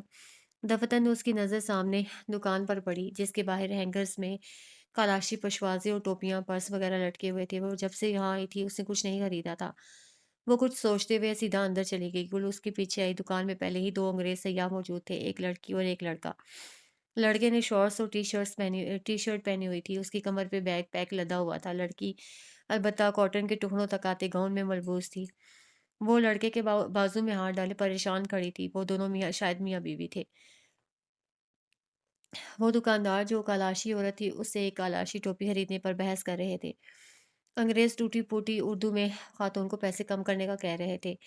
دکان کے اندر دیواروں سے ہاتھوں سے بنائی ہوئی چیزیں لٹکی ہوئی تھیں۔ وہ چیزیں یہاں کی مقامی عورتیں اپنے ہاتھوں سے بناتی تھیں۔ ان کے گاہک مقامی لوگ نہیں ہوتے تھے، ان کا ٹارگٹ ہمیشہ سیاح ہوتے تھے، قومی سیاح۔ ان کی قیمتوں اور چیزوں کی بناوٹ کے تاوان سے واقف تھے، جبکہ غیر ملکی سیاح چونکہ ان چیزوں کی قیمتوں سے ناواقف ہوتے تھے، اس لیے یہاں کے دکاندار ان کے نرخوں کو آسمان پر پہنچا دیتے۔ عبادہ انگریز کو نظر انداز کر کے دیواروں سے لٹکی ہوئی چھوٹی چھوٹی چیزیں دیکھنے لگ گئی، جبکہ گل دروازے کے پاس کھڑے ہو کر دلچسپی سے دونوں انگریزوں کو دیکھنے لگی۔ 10,000، 2,000 پاؤنڈز، نو نو نو، بہت زیادہ، کم کم۔ لڑکا انگریزی میں کہہ رہا تھا۔ نو نو، 10 لاسٹ۔ خاتون اڑی ہوئی تھی۔ 8 لاسٹ، انگریز لڑکی بولی۔ 10 مہنگا ہے۔ یس، 8 کنفرم۔ جس تھکن اور ہار کے ساتھ لڑکا کہہ رہا تھا، ایسا لگ رہا تھا بارگیننگ کی یہ جنگ پچھلے کئی ساتوں سے چل رہی تھی۔ دونوں انگریز بیچارے تھک گئے تھے اور خاتون کو اچھا گاہک مل رہا تھا تو وہ پیچھے کیوں ہٹتی۔ 10 لینا ہے تو لو، نہیں تے جاؤ۔ خاتون ٹوپی واپس رکھتے ہوئے قطعیت سے بولی۔ لڑکی نے اداس شکل بنا کر اپنے شوہر کو دیکھا۔ دونوں کو ٹوپی بہت پسند آئی تھی، لیکن واقعی وہ بہت مہنگی تھی۔ لڑکے کو بیوی کا اداس چہرہ اچھا نہیں لگا۔ اس سے گہری سانس لی اور بادل نخواستہ پینٹ کی جیب سے بٹوا نکال کے پیسے گننے لگا۔ اس نے ہزار ہزار کے 10 نوٹ نکال کے عورت کو پکڑائے۔ قیمت کیا ہے اس کی؟ گل نے دکاندار خاتون سے پوچھا۔ 10,000۔ خاتون رکھائی سے بولی۔ بنانے کی قیمت پوچھ رہی ہوں۔ تم کیوں پوچھ رہی ہو؟ خاتون پیسے گنتے ہوئے برا منا کے بولی۔ مجھے گلے لالا کہتے ہیں، کلیم اللہ خان کی بیٹی ہوں۔ گل نے کونی کاؤنٹر پہ رکھی اور لاڈ سے کہا۔ خاتون نے جیسے ہی پہچانا سٹ پٹا گئی۔ 1500 کا بنایا تھا۔ وہ پیسے نیچے رکھتے ہوئے جھڑ سے بولی۔ 10,000 کی بیچی ہے؟ گڈ۔ گل نے کچھ سوچتے ہوئے کہا۔ اچھی قیمت لگائی ہے، ان لٹیروں کے ساتھ ایسا ہی ہونا چاہیے۔ پھر اس نے انگریز جوڑے کو دیکھا اور زبردستی مسکرائی۔ کمینو، ہمارا برے صغیر کھا گئے۔ ہم تمہارے باپ کی ملکیت تھے یا ماں کی؟ ہاں، ادھر آئے، ہمیں چاک کیا، ہمارے دادا پر دادا سب کو قتل کیا۔ تمہیں ہم بے وقوف لگتے ہیں کہ جہاں ہمارے پیارے دفن ہیں وہیں آ کے تم ثقافت کی سیر کر رہے ہو؟ تم لوگوں نے ہی تو بنایا ہے یہ سب احسان جتانے والوں۔ انگریز نہ سمجھی سے ایک دوسرے کو دیکھ رہے تھے۔ گل، عبادہ نے تنبیہی انداز میں ٹوکا۔ چپ کرو تم، میں بات کر رہی ہوں نا۔ اچھا کیا خاتون، 10 تو کیا 20 میں بیچو، ان کے ساتھ ایسا ہی کرو لٹیرے۔ ہمیں کچھ سمجھ نہیں آ رہی آپ کیا کہہ رہی ہیں، انگریز لڑکا الجھن سے بولا۔ ماں کے لاڈلے، کہہ رہی ہوں کہ اچھی سستی قیمت پہ خریدا ہے۔ یہ بہت محنت طلب چیز ہے، اس لیڈی کے لیے دعا کرو، اس نے ہاتھوں سے بنائی ہے۔ پہلے 3 لفظوں کے علاوہ گل نے باقی بات انگریزی میں کہی تھی۔ اوہ، تھینک یو سو مچ، مجھے لگا قیمت زیادہ ہے۔ اس لڑکے کے چہرے پر تسلی نظر آئی۔ خاتون نے اسے خاکستری بیگ میں ٹوپی ڈال کے دی، جسے وہ لے کے مسکراتے ہوئے باہر نکل گئے۔ تم کتنی میسنی ہو، عبادہ نے اسے بازو پہ چپت لگائی۔ میسنی مطلب؟ اندر سے برا جو باہر سے اچھا بننے کی کوشش کرتا ہے۔ ویری فنی، گل نے نروٹھے انداز میں کہا۔ کیا فنی؟ تم نے بیچاروں کو کھری کھری سنا دی۔ اگر ان کے ساتھ کوئی ٹرانسلیٹر ہوتا تو؟ عبادہ نے باور کرایا۔ یہ یوٹیوبرز ہے محترمہ، ان کے پاس سیلفی سٹک، بیک پیک اور ایک عدد کیمرے کے علاوہ کچھ نہیں ہوتا۔ وہ ناک چڑھا کے بولی۔ تمہیں کیسے پتا؟ عبادہ نے کمر پہ ہاتھ رکھے۔ وہ کوئی نیوز اینکر، ٹورسٹ کمپنی، یا تم نے کچھ خریدنا ہے؟ گل نے سرد موری سے اس کی بات کاٹی۔ ہاں، یہ موتیوں والا جھومر اچھا لگا ہے مجھے۔ اس سے جھومر اٹھا کے کاؤنٹر پہ رکھا۔ مگر تم بات مت بدلو، اچھا نہیں کیا تم نے۔ گل کے کان پر جوں تک نہیں رینگی۔ وہ دکاندار خاتون کو دیکھنے لگی جو جز بز کھڑی تھی۔ چلو بی بی، دیکھ کے آ رہی ہو، اس کو پیک کر دو۔ خاتون سٹ پٹا کے خاکستری بیگ اٹھانے کے لیے نیچے جھکی۔ پیسے کتنے ہوئے؟ 2,000۔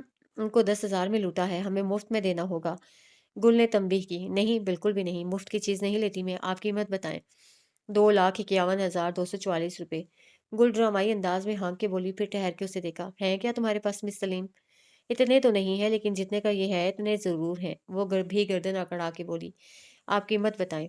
1,500 روپے۔ خاتون نے کاغذ کا بیگ نکال کے جھومر اس کے اندر رکھ دیا۔ عبادہ نے پیسے نکال کے کاؤنٹر پہ رکھے اور جھومر کا بیگ پرس میں ڈالا۔ گل نے سر کو دائیں بائیں جنبش دی۔ وہ اس لڑکی کو کبھی نہیں سمجھا سکتی تھی۔ 200 کی چیز 1,500 میں لے لی۔ اس سے تو اچھے انگریز تھے جنہوں نے ٹوٹی پھوٹی اردو میں بارگیننگ کر لی تھی۔ اور شیطان کو یاد کیا، شیطان حاضر۔ وہی انگریز دوبارہ شاپ کے اندر آئے۔ ایکسکیوز می، انہوں نے گل کو مخاطب کیا۔ وہ پلٹی۔ یس، کیا آپ ہمیں بتا سکتی ہیں قبرستان کا راستہ کہاں سے جاتا ہے؟ انہوں نے اسے خیر خواہ مان لیا تھا۔ پائی آن، فیر تے تینوں مرن دی لوڑ پے گی۔ وہ پنجابی میں بڑبڑائی، پھر قدرے تکلف سے جبڑوں کو تکلیف دیتے ہوئے مسکرائی۔ قبرستان جانا ہے؟ بمبور کے قبرستان؟ یس یس، لڑکے نے تیزی سے سر ہلایا۔ وہ یہاں سے باہر آؤ۔ وہ انگریز کو باہر لے گئی۔ عبادہ ساتھ باہر آئی۔ گل اشاروں کنائیوں سے قبرستان کا راستہ بتانے لگی۔ راستے میں کیا کیا آئے گا، پہچان کیسے کرنی ہے، وغیرہ وغیرہ۔ سمجھ گئے، اسے نہایت خیر خواہی سے پوچھا۔ یس تھینک یو، انگریز ممنونیت سے کہتا بیوی کو لے کے چلا گیا۔ پہاڑوں کے دامن میں دریا کے پاس जंगल के किनारे कौन सा कब्रिस्तान है गुल? इबादा ने एक आंख बंद करके गाल पे उंगली से दस्तक दी। गुल उसके कान के पास झुकी और सरगोशी में कहा, कोई भी नहीं। क्या मतलब? वो ठिठक गई। यहाँ ऐसा कोई कब्रिस्तान नहीं है, मैंने उन्हें भटका दिया है। वो अयादी से मुस्कुराई। मगर क्यों? इबादा को बुरा लगा। क्या मतलब? 1875 की जंग आज़ादी भूल गई? किस तरह अंग्रेज़ों ने हम पे कब्ज़ा किया था? वो सदमे से उसे देखने लगी। हमारी मुग़ल बादशाहत ख़त्म की गई। East Indian company, red cliff, Mountbatten इतनी जल्दी भूल गईं? अभी तो 100 साल भी नहीं हुए। उसने जज़्बाती अंदाज़ में आँख का कोना साफ़ किया। इबादा ने उसकी अदाकारी पर सर को दाएँ-बाएँ जुम्बिश दी। नाक़ाबिले मुरम्मत। असर का वक़्त हो रहा था जब वो दोनों पैदल चलते हुए बम्बूरियत के उस मंदिर पहुंची जहां कालाशी अपनी मैयतों को रखते हैं और उनकी रसूम अदा करते हैं। यहाँ काफ़ी लोग नज़र आ रहे थे, यकीनन मैयत की रसूमात की अदायगी के लिए आए थे। लोगों में मर्द भी थे और औरतें भी, बच्चे भी थे और बूढ़े भी, सब मकामी लिबास में मौजूद थे। यहाँ भी हॉल तक जाने के लिए वही लकड़ी के जीने बनाए गए थे। इबादा कालाश में इन ज़ीनों पर जितनी बार चढ़ी थी, शायद ही कोई चढ़ा हो, और इस मश्क के दौरान उससे खूब चोटें खाई थीं। वो जब ऐसा ज़ीना देखती, वो बेसाख्ता रुक जाती और कहती, यहाँ के लोगों को सीमेंट बजरी का इल्म है? गुल कहती, नहीं, इसलिए यहाँ सिर्फ लकड़ी इस्तेमाल होती है। मैं बता दूँ इनको? ज़रूरत नहीं है, ये लोग फिर भी लकड़ी ही इस्तेमाल करेंगे। गुल शानें उचका देती।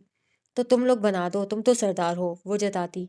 जब मैं सरदार बनी तो बना दूंगी। आगे चलते हुए गुल बात ही खत्म कर देती। मैयत का हॉल मंदिर बालाई मंजिल पे था। वहां तक जाने के लिए सीढ़ियां लगी थीं, मगर फिल वक्त वहां बहुत रश था।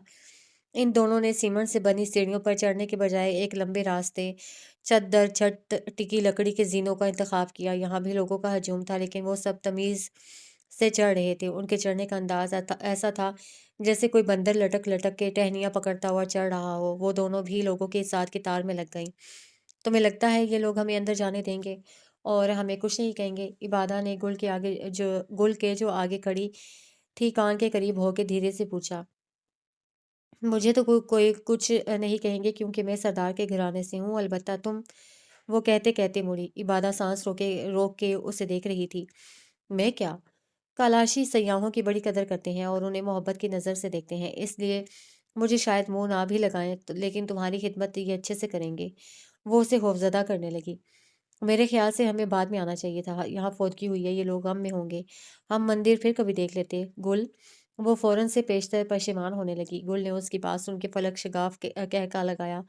उसके कहके की आवाज़ इस कदर ऊंची थी कि हॉल तक जाने वाले लोग पलट के उसे देखने लगे। इबादा सबकी नज़रों से खाइफ होती उसके करीब आई। चुप करो, क्यों हंस रही हो? यहाँ मैयत पड़ी है। वो उसे बाजू से झंझोड़ के बोली। ओ मेरी नाकिसुल अकल टूरिस्ट! गुल ने मातम कना अंदाज में कहते हुए अपना बाजू छुड़ाया। तुमने कैलाश के बारे में कुछ नहीं पढ़ा क्या? ये लोग किसी की फौतगी पर गमज़दा नहीं होते, बल्कि ये लोग तो फौतगी को मनाते हैं बैंड बाजों के साथ। क्या मतलब? उसे सदमा लगा।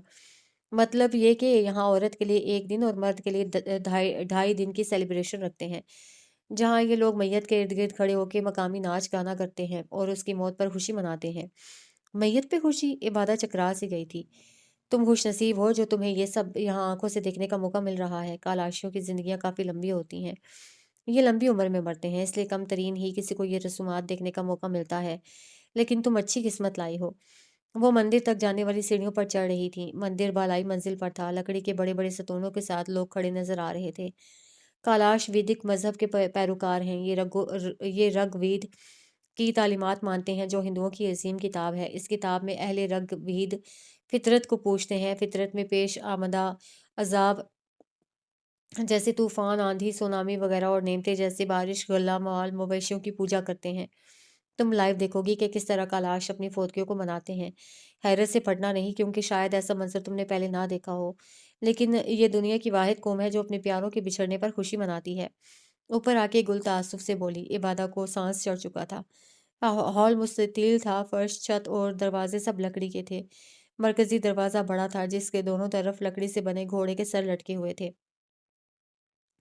घोड़े कालाशियों की कदीम तरीन सकाफत है। उनके आबाओ अजदाद इन घोड़ों को बोझ उठाने, खेल, लड़ाई और सालमियत की निशानी के तौर पर इस्तेमाल करते। यहाँ औरतों का जमे गफीर लगा हुआ था। दरवाज़ा बिल्कुल ब्लॉक था। हॉल के आगे बने छोटे से बरामदे में बच्चों और मर्दों का हाथ रश था। वो इबादा का हाथ पकड़ के जब मैं गफ़ीर के दरमियान रास्ता बनाते हुए आगे जा रही थी, सब लोगों के लब हिल रहे थे। वो इस गाने के साथ गा रहे थे जो हॉल में मैयत के सामने गाया जा रहा था। वो हुजूम के रेले के साथ बहते हुए हॉल के अंदर आने में कामयाब हो गई थीं। हॉल के अंदर जा बजा से सतून लगे हुए थे। छोटी-छोटी खिड़कियों से, जो रोशनदानों जैसी थीं, रोशनी अक्स की तरह अंदर आ रही थी। दीवारों पर जानवरों की तस्वीरें बनी हुई थीं। हॉल की छत में नस्ब पंखे और सफ़ेद लाइटें ऑन थीं। हॉल के इन दरमियान मैयत की चारपाई रखी हुई थी। मैयत को गर्दन तक रंग-बिरंगी चादर से छुपाया हुआ था। चारपाई पर रंगीन बिस्तर बिछा हुआ था। मैयत के सर पर जुड़ाव और जवाहिरात से सजी पगड़ी थी। उसके गिर्द कुछ कालाशी लड़कियां खड़ी थीं और कुछ पाइंती के साथ नीचे बैठी हुई थीं। वो मकामी जुबान में कुछ गा रही थीं। ये क्या हो रहा है गुल, मैं रो दूंगी। वो बुरा सा चेहरा बना के गुल को देखते हुए बोली। उसका निचला होंठ लटक गया था। गुल ने तेजी से टोका, यहाँ मैयत पे आंसू बहाना मना है। ऐसा सोचना भी नहीं। गुल ने टोक के कहा। इबादा का दिल भर गया था। ये कैसी संगदिली थी। कोई मर चुका हो और आप उसके लिए नाच गाने लगाएं, डेक लगाएं, ऊंची आवाज में शादी ब्याह की तरह सेलिब्रेशन करें। ये तो मरने वाले की तौहीन थी। उनका कैसा मजहब था। वल्लाह। मर्द यक आवाज होके ऊंची सीटियां सी बजाते, हाथों के जरिए लुड्डी डालते और ऐसा करते हुए वो मैयत के इर्द गिर्द घूमते थे। पता है ये कौन है? गुल ने बदकिस्मत मैयत की तरफ इशारा करते हुए पूछा। असर का सूरज सुर्ख पड़ रहा था। जर्दी खत्म हो गई थी। लंबे दिन का सूरज डूब रहा था। गर्मी का जोर भी टूट गया था। हल्की सी ठंडी हवा चलने लगी थी। कौन? इनके बुजुर्ग 100 साल जिए हैं। क्या? ये सब इनके मज़हब में शामिल है। ये लोग मरने वाले का गम नहीं मनाते, बल्कि उनको खुशी होती है कि उसकी जान इस दुनिया से छूट गई और वो दूसरी दुनिया में उनके खुदा के पास चला गया है। उनका खुदा इस बंदे का इंतज़ार कर रहा था। खुदा का इंतज़ार ख़त्म हुआ, ये दोनों मिल गए। अब इसमें गम वाली कोई बात नहीं है। ये खुशी की बात है कि वो अपने पैदा करने वाले से मिलने चला गया। ओह! मगर ये गा क्या रहे हैं? इबादत जिस-विस थी। ये जो गा रहे हैं, ये तौसीफ़ी कसीदे हैं, जो इस आदमी की ज़ात के हवाले से पढ़े जा रहे हैं। इसने यहाँ जो नेक काम किए हैं, ये इन कामों को दोहरा रहे हैं। उनका ख़्याल है कि यही वो काम है जिसके सबब खुदा ने इस शख्स को अपने पास बुलाया है। गुल औरतों के दरमियान खड़ी थी। हॉल खिचखिच भरा हुआ था। तिल धरने को जगह नहीं थी। आज रसूमात की आखिरी रात थी। कल इस मैयत को दफनाना था। जब मैयत किसी बड़े बंदे की हो तो कैलाश की तीनों वादियाँ बम्बूर, बरीर और बम्बूरियत शरीक होती हैं। अलबत्ता किसी बच्चे या औरत की हो तो सिर्फ वही गाँव शिरकत करता है। इबादा की हिम्मत नहीं हो रही थी कि कैमरा ऑन कर ले और इस तारीखी लम्हे को कैद कर ले। उसके रुएं-रुएं में करंट सा दौड़ रहा था। मरने वाले की रूह की तस्कीन के लिए लोग इबादतें करते हैं, तस्बीह पढ़ते हैं, रोते हैं कि अब जाने कब मुलाकात हो, अपने नुकसान पे बिलबिलाते हैं। यहाँ के लोग गम तो दूर एक आंसू तक नहीं गिरा रहे थे, सब खुश थे, खुशी मना रहे थे। इससे बढ़ के बदकिस्मती क्या होगी? उसने शुक्र अदा किया कि वो मुसलमान है। कम से कम उसकी मौत पे लोग उदास होंगे, उसकी रूह के सवाब के लिए ख़त्म कराए जाएँगे। मौसीकी नहीं बजेगी, उसकी मैयत के चावल बटेंगे, उसकी लाश के आगे भंगड़े नहीं डाले जाएँगे। चलो इतना काफ़ी है, मेरा ख़्याल है तुम्हें अच्छा नहीं लग रहा, गुल फ़िक्रमंदी से कहते हुए उसे बाहर ले आई। वो गुमसुम सी बाहर आ गई, उसे ये सब बहुत बुरा लगा था, काश यहाँ तब्लीगी जमातें आ जाएँ और उनको इस कुफ़्र से निकालें, उनको इनकी असल की तरफ लौटा दें। कब्रिस्तान चलते हैं, वो देख लेंगे, फिर शाम हो जाएगी। गाज़ान को कॉल करके पूछ लेंगे कहाँ है, वो आता है तो चलते हैं। वो हॉल से नीचे उतरते हुए कहने लगी। इबादा ने सर हिला दिया।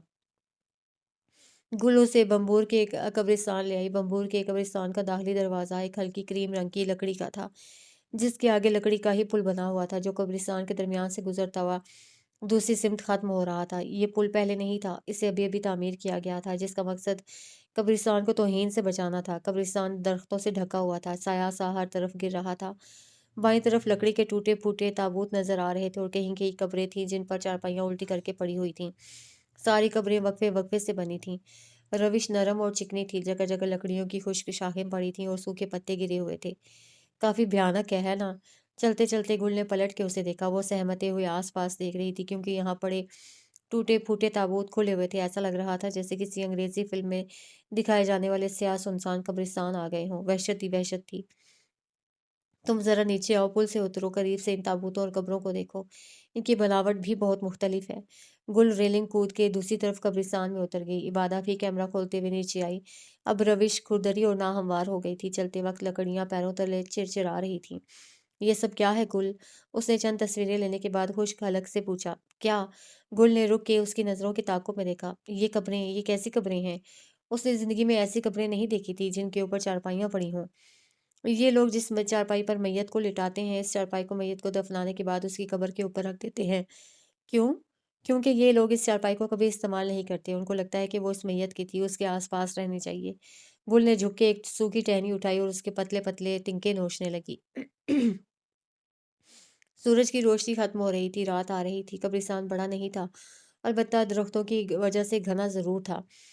روشنی چھن چھن کے درختوں کی ٹہنیوں سے نکل کے نیچے پڑ رہی تھی۔ اس پل کے درمیان بائیں طرف بیٹھنے کے لیے بینچ بنائے گئے تھے۔ وہاں فی الوقت کوئی آدمی بیٹھا ہوا تھا جس کی پشت تھی، وہ ہاتھ اٹھائے دعا کر رہا تھا۔ ایک تازہ قبر بھی نظر آ رہی تھی جس کے گڑھے کے پاس تازہ مٹی کا ڈھیر پڑا ہوا تھا، یقیناً وہ مرنے کے لیے بنائی گئی تھی۔ کدال بیلچا وغیرہ بھی ادھر درخت کی اوٹ کے ساتھ ٹکے ہوئے تھے۔ قبرستان کے درمیان آ کے وہ کھڑی ہو گئیں۔ وہاں اس طرف کھلے لکڑی کے تابوت پڑے ہوئے تھے۔ یہ تابوت کیوں ہیں؟ اس نے پوچھا۔ کالاشی پہلے پہل اپنے مردے دفناتے نہیں تھے، انہیں سجا دھجا کے یہاں ان کے تابوت لا کے رکھ دیے جاتے۔ یہ تابوت کھلے ہوتے یہ یہیں پڑے رہتے، یہاں تک کہ کیڑے مکوڑے، بیکٹیریا، فنجائے اور ڈیکمپوزرز ان کا گوشت ہڈیاں گلا نہ دیتے، لیکن اب یہ لوگ دفنانے لگے ہیں۔ اس زمانے میں تو کوئی سیاح اس طرف بھٹکتا بھی نہیں تھا۔ کون بھلا انسانی گوشت کے گلے سڑے چیتڑے دیکھ سکتا ہے؟ کس کی اتنی ہمت؟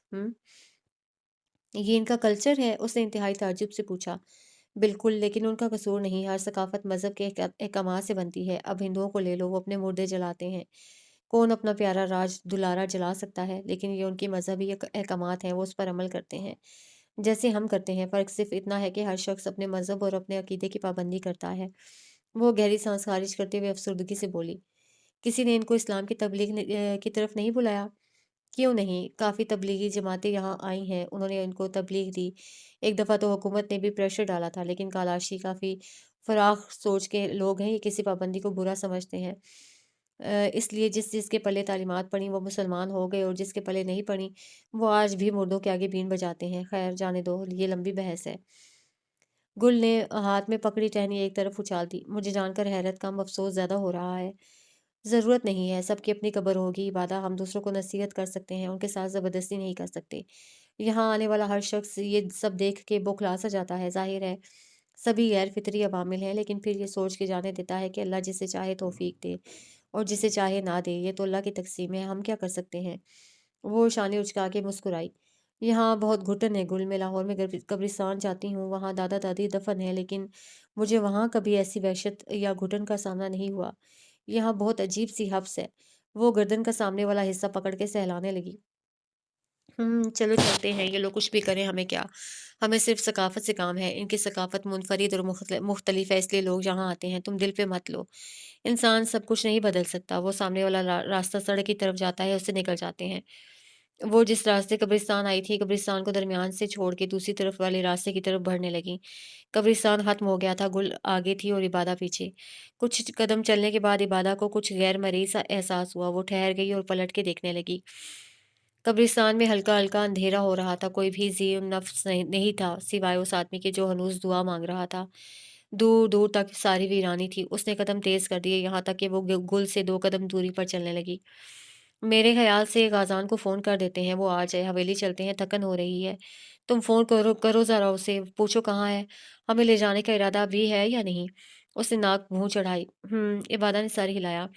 اس نے چلتے چلتے بیگ کی زپ کھولی اور موبائل ٹٹولنے لگی۔ اسی لمحے اس کے بائیں پیر کے نیچے کچھ آیا، کچھ عجیب سا، وہ رک گئی، پیر ہٹایا، ایک دل خراش چیخ اس کے منہ سے نکلی۔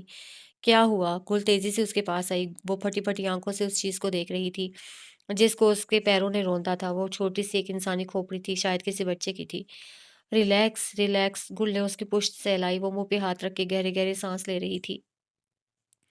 یہ تابوت کھلے چھوڑتے ہیں، کتنے بلیاں آ جاتی ہیں، تم گھبراؤ نہیں، یہ تو بس ایسے ہی۔ گل نے نادانستہ ہی تسلی دینی چاہیے، عبادہ بری طرح گھبرا گئی تھی، اس کی پیشانی پر پسینے کے قطرے ابھر آئے تھے۔ میں تمہیں غلط وقت پہ یہاں لے آئی، ہمیں کسی اور وقت آنا چاہیے تھا۔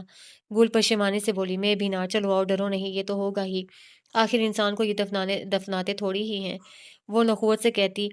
اسے قبرستان سے باہر نکل آئی، وہاں دور دور تک چھوٹے چھوٹے ٹیلے بنے ہوئے تھے، آنکھ کے اوجھل ہونے پر گھر نظر آ رہے تھے۔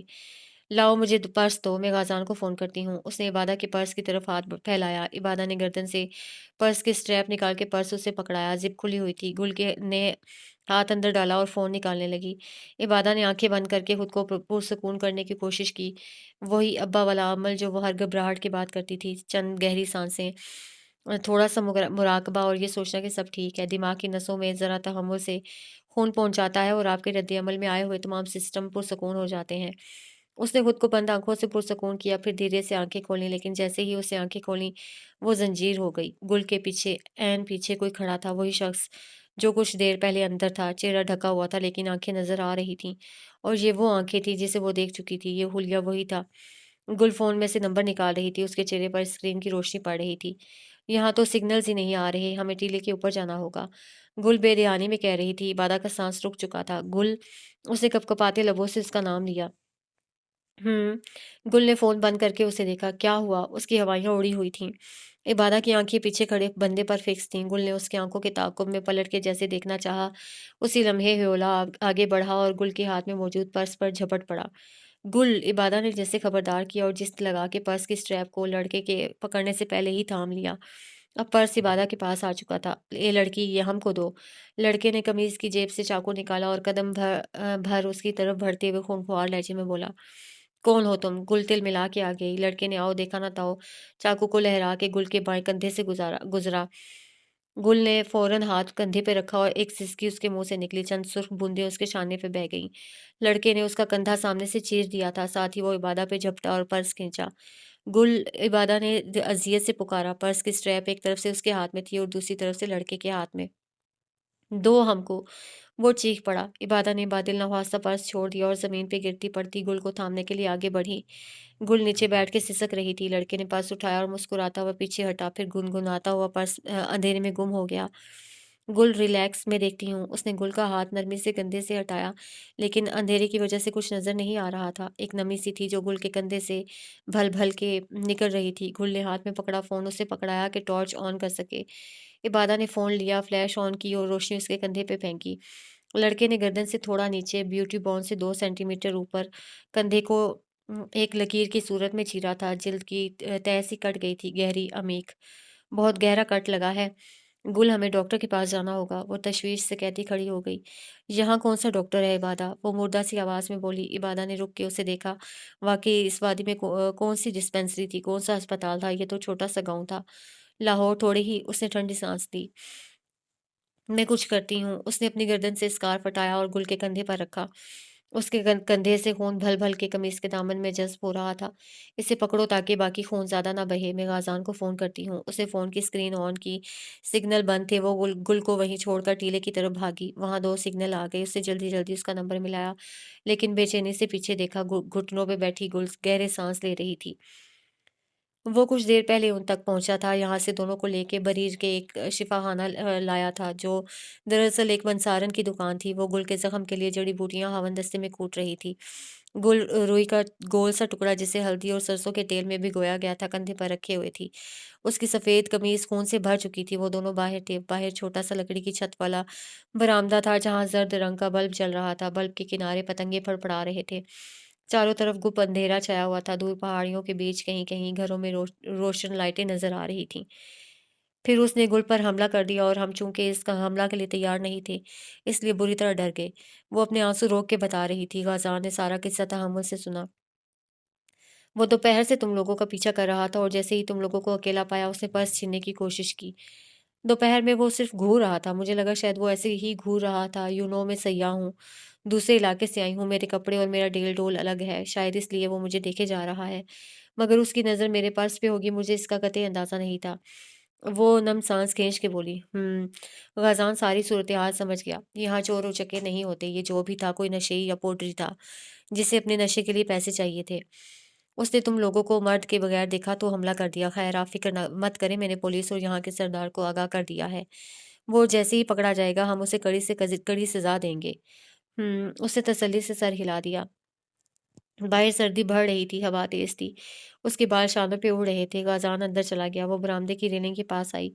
रेलिंग पर हाथ रखे और आगे देखने लगी। आसमान साफ़ था, तारे चमक रहे थे। ये घर ऊंचाई पे बना था। नीचे पथरीली रविश पे उनकी गाड़ी पार्क थी। पंसारन ने दवा बना ली थी। वो गुल के कंधे पर लेप लगा रही थी। गाज़ान दो जानू बैठा था। ये गोली ले लो दर्द के लिए। पंसारन ने पैनाडोल उसकी हथेली पर रखी और जाम में मटके से पानी निकाल के दिया। गुल ने गोली ज़ुबान पे रखी और पानी पिया। ये बाकी लेप में बांध के दे रही हूँ, उसको तुमने दिन में 1 बार लगाना है। खुदा ने चाहा तो ज़ख्म का निशान भी नहीं रहेगा। पंसारन ने जाम वापस थामते हुए नरमी से कहा। उसके बाद उसने खाकस्तरी लिफाफे में लेप पैक करके दी, एक आध पट्टी भी साथ डाल दी। ये ले लो। उसने छोटा सा पैक गाज़ान को पकड़ा दिया। दर्द तो नहीं हो रहा? गाज़ान ने फ़िक्रमंदी से पूछा। गुल ने आहिस्ता से सर नफ़ी में हिलाया। गाज़ान ने पंसारन को पैसे दिए और गुल का हाथ थामकर उसे बाहर लाया। इबादा बुझे हुए चेहरे के साथ हनूज़ आसमान को देखते हुए जाने क्या तलाश कर रही थी। चलें। गाज़ान की आवाज़ पे वो चौंक के मुड़ी और जब भी उस नज़र उस हाथ पे गई जिसने गुल का हाथ थामा हुआ था, उसके दिल पे मनोबोझ आ गिरा।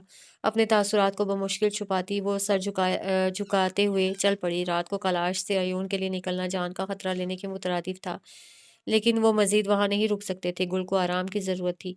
रास्ता तारीख था, गाड़ी की फ्रंट लाइटों की रोशनी ही जल रही थी। दोपहर को नजर आने वाले खूबसूरत पहाड़ और वादियां इस वक्त किसी भयानक और सुनसान घाटी का मंजर पेश कर रही थीं। शाह सरदार घर के सहन में लब भेंच के खड़ा था। हाथ पुश्त पे बंधे हुए थे, गर्दन तनी थी, आंखों की पुतलियां थरथरा रही थीं। उनका बड़ा बेटा कबीर उनको गुल पे हुए हमले के बारे में आगाह कर रहा था। गाज़ान खान के जुमलों से लग रहा था कि वो हमलावर को जिंदा खा जाएगा। बाबा, कबीर ने मारे दहशत के बताया। कलीम की बेटी पे कैलाश में हमला हुआ है। वो बेयकीनी से कहते सहन में मौजूद मोड़े पर बैठ गए और सर पकड़ लिया। वो कलीमुल्ला खान के दोस्त थे, उनकी बेटी जैसी थी। भला उस पे हमला कैसे हो गया, वो भी उनकी सरजमीन पे? वो ठीक है बाबा, कमेला मासी ने इलाज किया है। कट लंबा लगा है लेकिन गहरा नहीं है। अंदर से कोई नस नहीं कटी। मासी कह रही थी कि 1-2 हफ्ते में जख्म भर जाएगा। जख्म के भरने की परवाह किसे है कबीर? गम तो ये है कि जख्म लगा ही क्यों? हम इतने गाफिल कैसे हो सकते हैं? वो खुद पे मातम कना थे। शहर में मौजूद उनके बीवी और बहू अफसरदा सी खड़ी उनको देख रही थीं। बाबा खान ने तहकीकात शुरू कर दी हैं। उसने बताया कि गुल के साथ जो टूरिस्ट थी, उस हमलावर ने उसका बैग छीना है। नीज़ उसने बताया कि आज़ाद बाग के हुसैन मगसी के छोटे लड़के ने गुल लाला से बदतमीज़ी भी की थी और उसे बुरा भला कहा था। उनको शक है कि कहीं उसी ने। कबीर ने बात अधूरी छोड़ दी। शाह सरदार ने तेज़ी से सर उठाया। बदतमीज़ी? जी, वो तो काफ़ी मुश्तइल हो गया था। वो आज़ाद बाग के अंगूर खरीदने आई थीं। आप तो जानते हैं आज़ाद बाग कलीम खान जी का पसंदीदा बाग था। शाह सरदार की कनपटियों की रगें फड़फड़ाईं। वो पूरे कद से खड़े हुए। कबीर, उन्होंने हुक्मिया आवाज़ लगाई। जी बाबा, वो फुर्ती से आगे आया। हुसैन बख्शी को फ़ौरन पेश करो। बीवी और बहू ने एक दूसरे को देखा। शाह सरदार क्या करने वाला था? जी बाबा, कबीर ने ताबेदारी से सर हिला दिया। तुम बिलावजह परेशान हो रहा है मोरजान। शाह सरदार बाबा को ऐसे भी तो बुला सकता है। खलील जो चारपाई पे बैठ के रात का खाना खा रहा था, अपनी माँ को सहन में बेचैनी से टहलता देख के गोया हुआ। उसकी माँ दोपहर गुले लाला के साथ किए सलूक पर नादिम थी और फिर जब उस पर हमले की बात सुनी तो ये निदामत खालिश और पछतावे में बदल गई। इस वक्त वो हरासा लग रही थी क्योंकि कबीर ने उनके शोहर हुसैन मक्सी को बुलाया था। शाह सरदार बिलावजह किसी को नहीं बुलाता खलील। शाह सरदार को हम पे शक होगा। वो दांतों में उंगलियां देकर सरासमगी से बोल रही थी। खलील के लुकमा बनाते हाथ थम गए। उसने इस्तेजाब से अबरू उठाई। कैसा शक?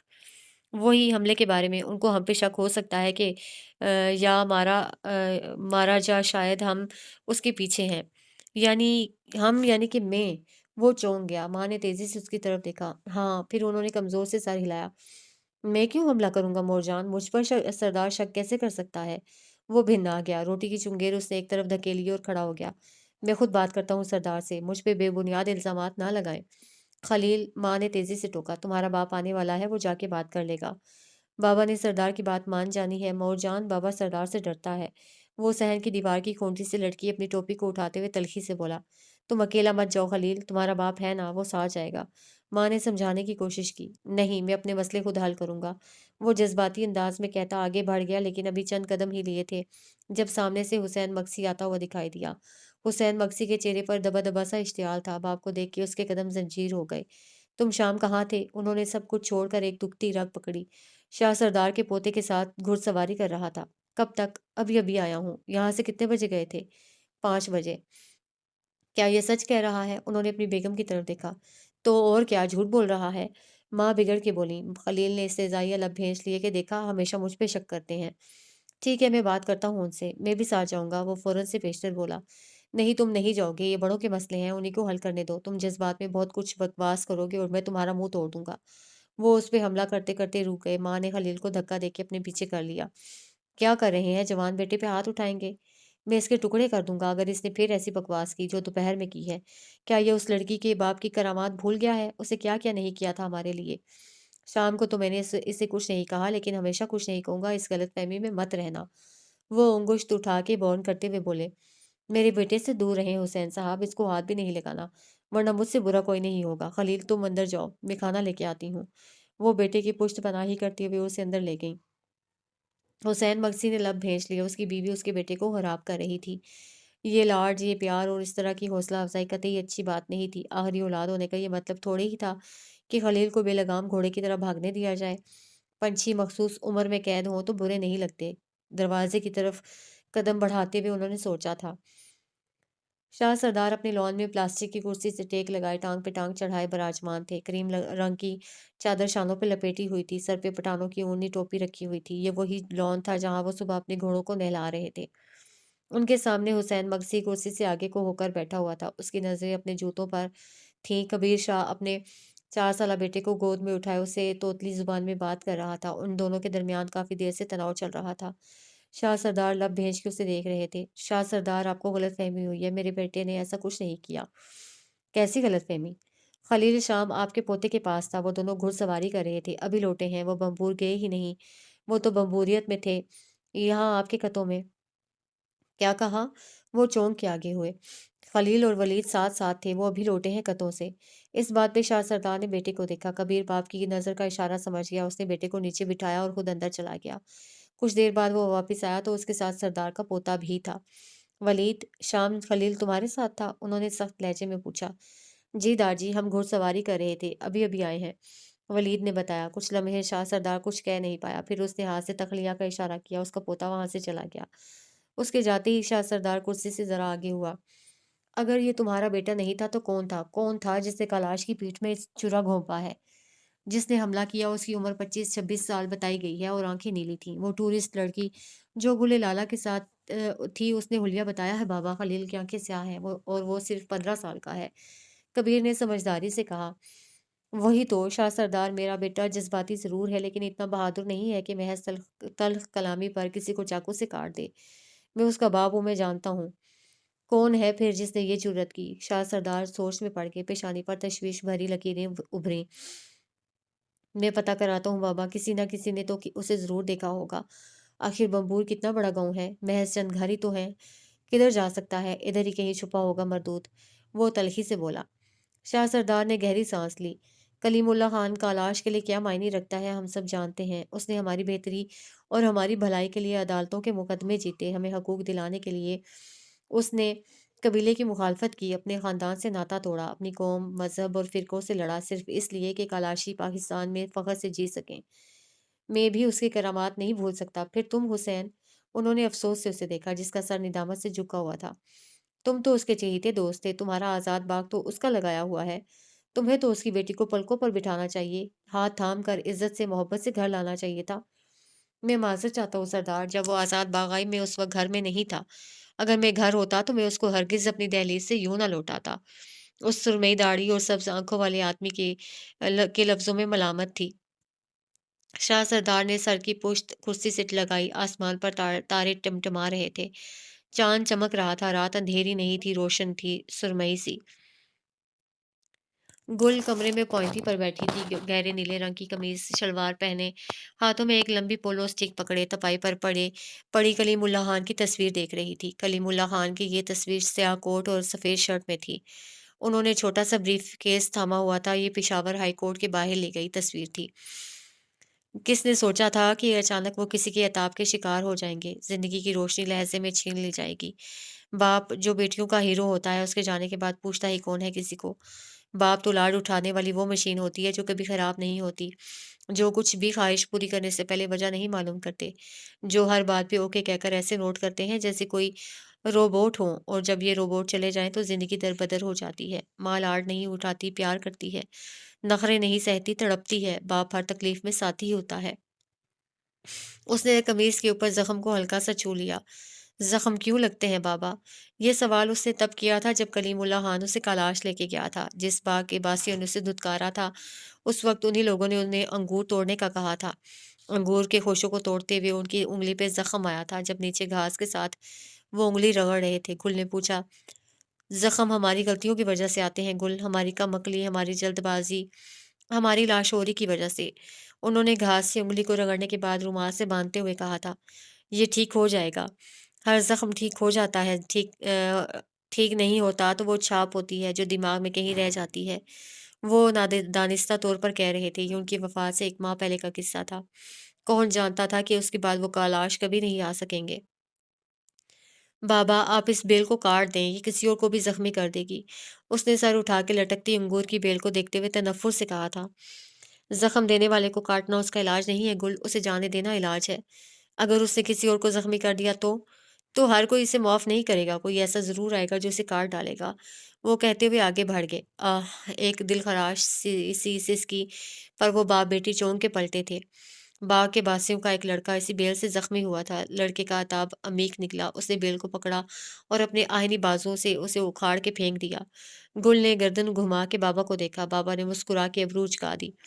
وہ پولو سٹک کو دیکھتے ہوئے زیر لب مسکرانے لگی۔ اس کے بابا کم ہی کسی کو تکلیف دیتے تھے، وہ خاموشی سے سہ جانے والوں میں سے تھے، اپنی تکلیف کا بدلہ وقت پہ چھوڑ دیتے تھے۔ ان کو لگتا تھا کہ آج مجھے خروچ دینے والے کو کل خود خروچ آئے گی۔ اسی سوچ کے پیش نظر تو انہوں نے کبھی بدلہ نہیں لیا اور پھر ایک دن اپنی زندگی ہار گئے۔ کیا اچھا ہوتا بابا کہ آپ اس دن کالاش نہ جاتے، کیا ہو جاتا اگر وہ گھر میں ہی رہتے؟ اس نے دکھ سے سوچا۔ اسی لمحے عبادہ ہاتھ میں چائے کا کپ لیے، ہاتھ میں کتاب پکڑے اندر آئی۔ اسے گو مگو دیکھ کے وہ ٹھٹک گئی۔ کیا ہوا، کہیں جا رہی ہو؟ وہ اس کی تیاری دیکھ کے پوچھنے لگی۔ ہاں، استبل۔ اس نے گہری سانس لی اور تصویر سے نظریں ہٹائیں۔ کس لیے؟ مہابت خان کاکا نے کہا، آج استبل میں کوئی نہیں، سب جلندر کی زمین پر تیراکی کا مقابلہ دیکھنے گئے ہیں۔ میں نے سوچا آج جا کے پولو کھیل لیتی ہوں۔ کمیٹی کا جواب ابھی تک نہیں آیا۔ اگر اچانک آ گیا اور میری پریکٹس نہ ہوئی تو؟ ہاں، اللہ کرے کمیٹی کا جواب مثبت آئے۔ آمین۔ چلو پھر میں چلتی ہوں۔ وہ کھڑی ہو گئی۔ اس کا جمناسٹک بیگ بیڈ پر پڑا ہوا تھا۔ یہ لمبا اور گول سا بیگ تھا جو عموماً کھلاڑیوں کے پاس ہوتا ہے۔ گل مہابت کاکا کی طبیعت اور گھوڑوں کی حالت پوچھ کے آنا، اسے جاتے جاتے گزارش کی۔ تم بھی چلو، استبل خالی ہے۔ گل نے بیگ کو کندھے پر لادا۔ میں؟ وہ چونکی۔ نہیں نہیں، مجھے منع کیا گیا ہے گھوڑوں کے قریب جانے سے۔ بیمار گھوڑوں کے قریب جانے سے منع کیا ہے، مجھے پولو کھیلتے ہوئے دیکھنے سے نہیں۔ اگر انہوں نے برا مان لیا تو؟ وہ گھبرا گئی۔ کیوں مانیں گے؟ بیمار گھوڑے استبل کی دوسری سمت ہیں، ہم سے کئی فٹ دور، ہم وہاں تھوڑے ہی جائیں گے، ہم تو پولو گراؤنڈ جائیں گے۔ عبادہ سوچ میں پڑ گئی۔ ابتہاج اور یوسف خان نے بے شک منع کیا تھا گھوڑوں کا علاج کرنے سے، لیکن استبل جانے سے تو نہیں روکا تھا، اور پھر وہ تو گل کے ساتھ اس کا کھیل دیکھنے جا رہی تھی، اس میں کوئی مذائقہ نہیں تھا۔ ٹھیک ہے، میں جوتے پہن لوں، وہ میز پر کپ رکھتے ہوئے بولی۔ کچھ دیر میں وہ دونوں نیچے آ گئیں۔ غازان نے گاڑی بھیج دی تھی۔ عالیہ بیگم اور بی جان صحن میں تخت پر بیٹھی ہوئی تھیں۔ بی جان نے گاؤ تکیے پر ٹیک لگائی ہوئی تھی، ان کے ہاتھ میں حقے کی نال تھی جس سے وہ ہلکا ہلکا کش لگا رہی تھی۔ عالیہ بیگم پیر نیچے لٹکائے بلتی لباس میں ملبوس، شانوں پہ چادر ڈالے قدرے گردن اکڑا کے بیٹھی ہوئی تھیں۔ وہ بیگ کندھے سے لٹکائے ہاتھ میں پولو اسٹک پکڑے صحن کی راہداری میں آگے بڑھ رہی تھی، جب اچانک سے برکھنا ہاتھ میں ٹرے اٹھائے کچن سے باہر نکلی۔ ٹرے میں چائے کے کپ اور کچھ لوازمات رکھے ہوئے تھے۔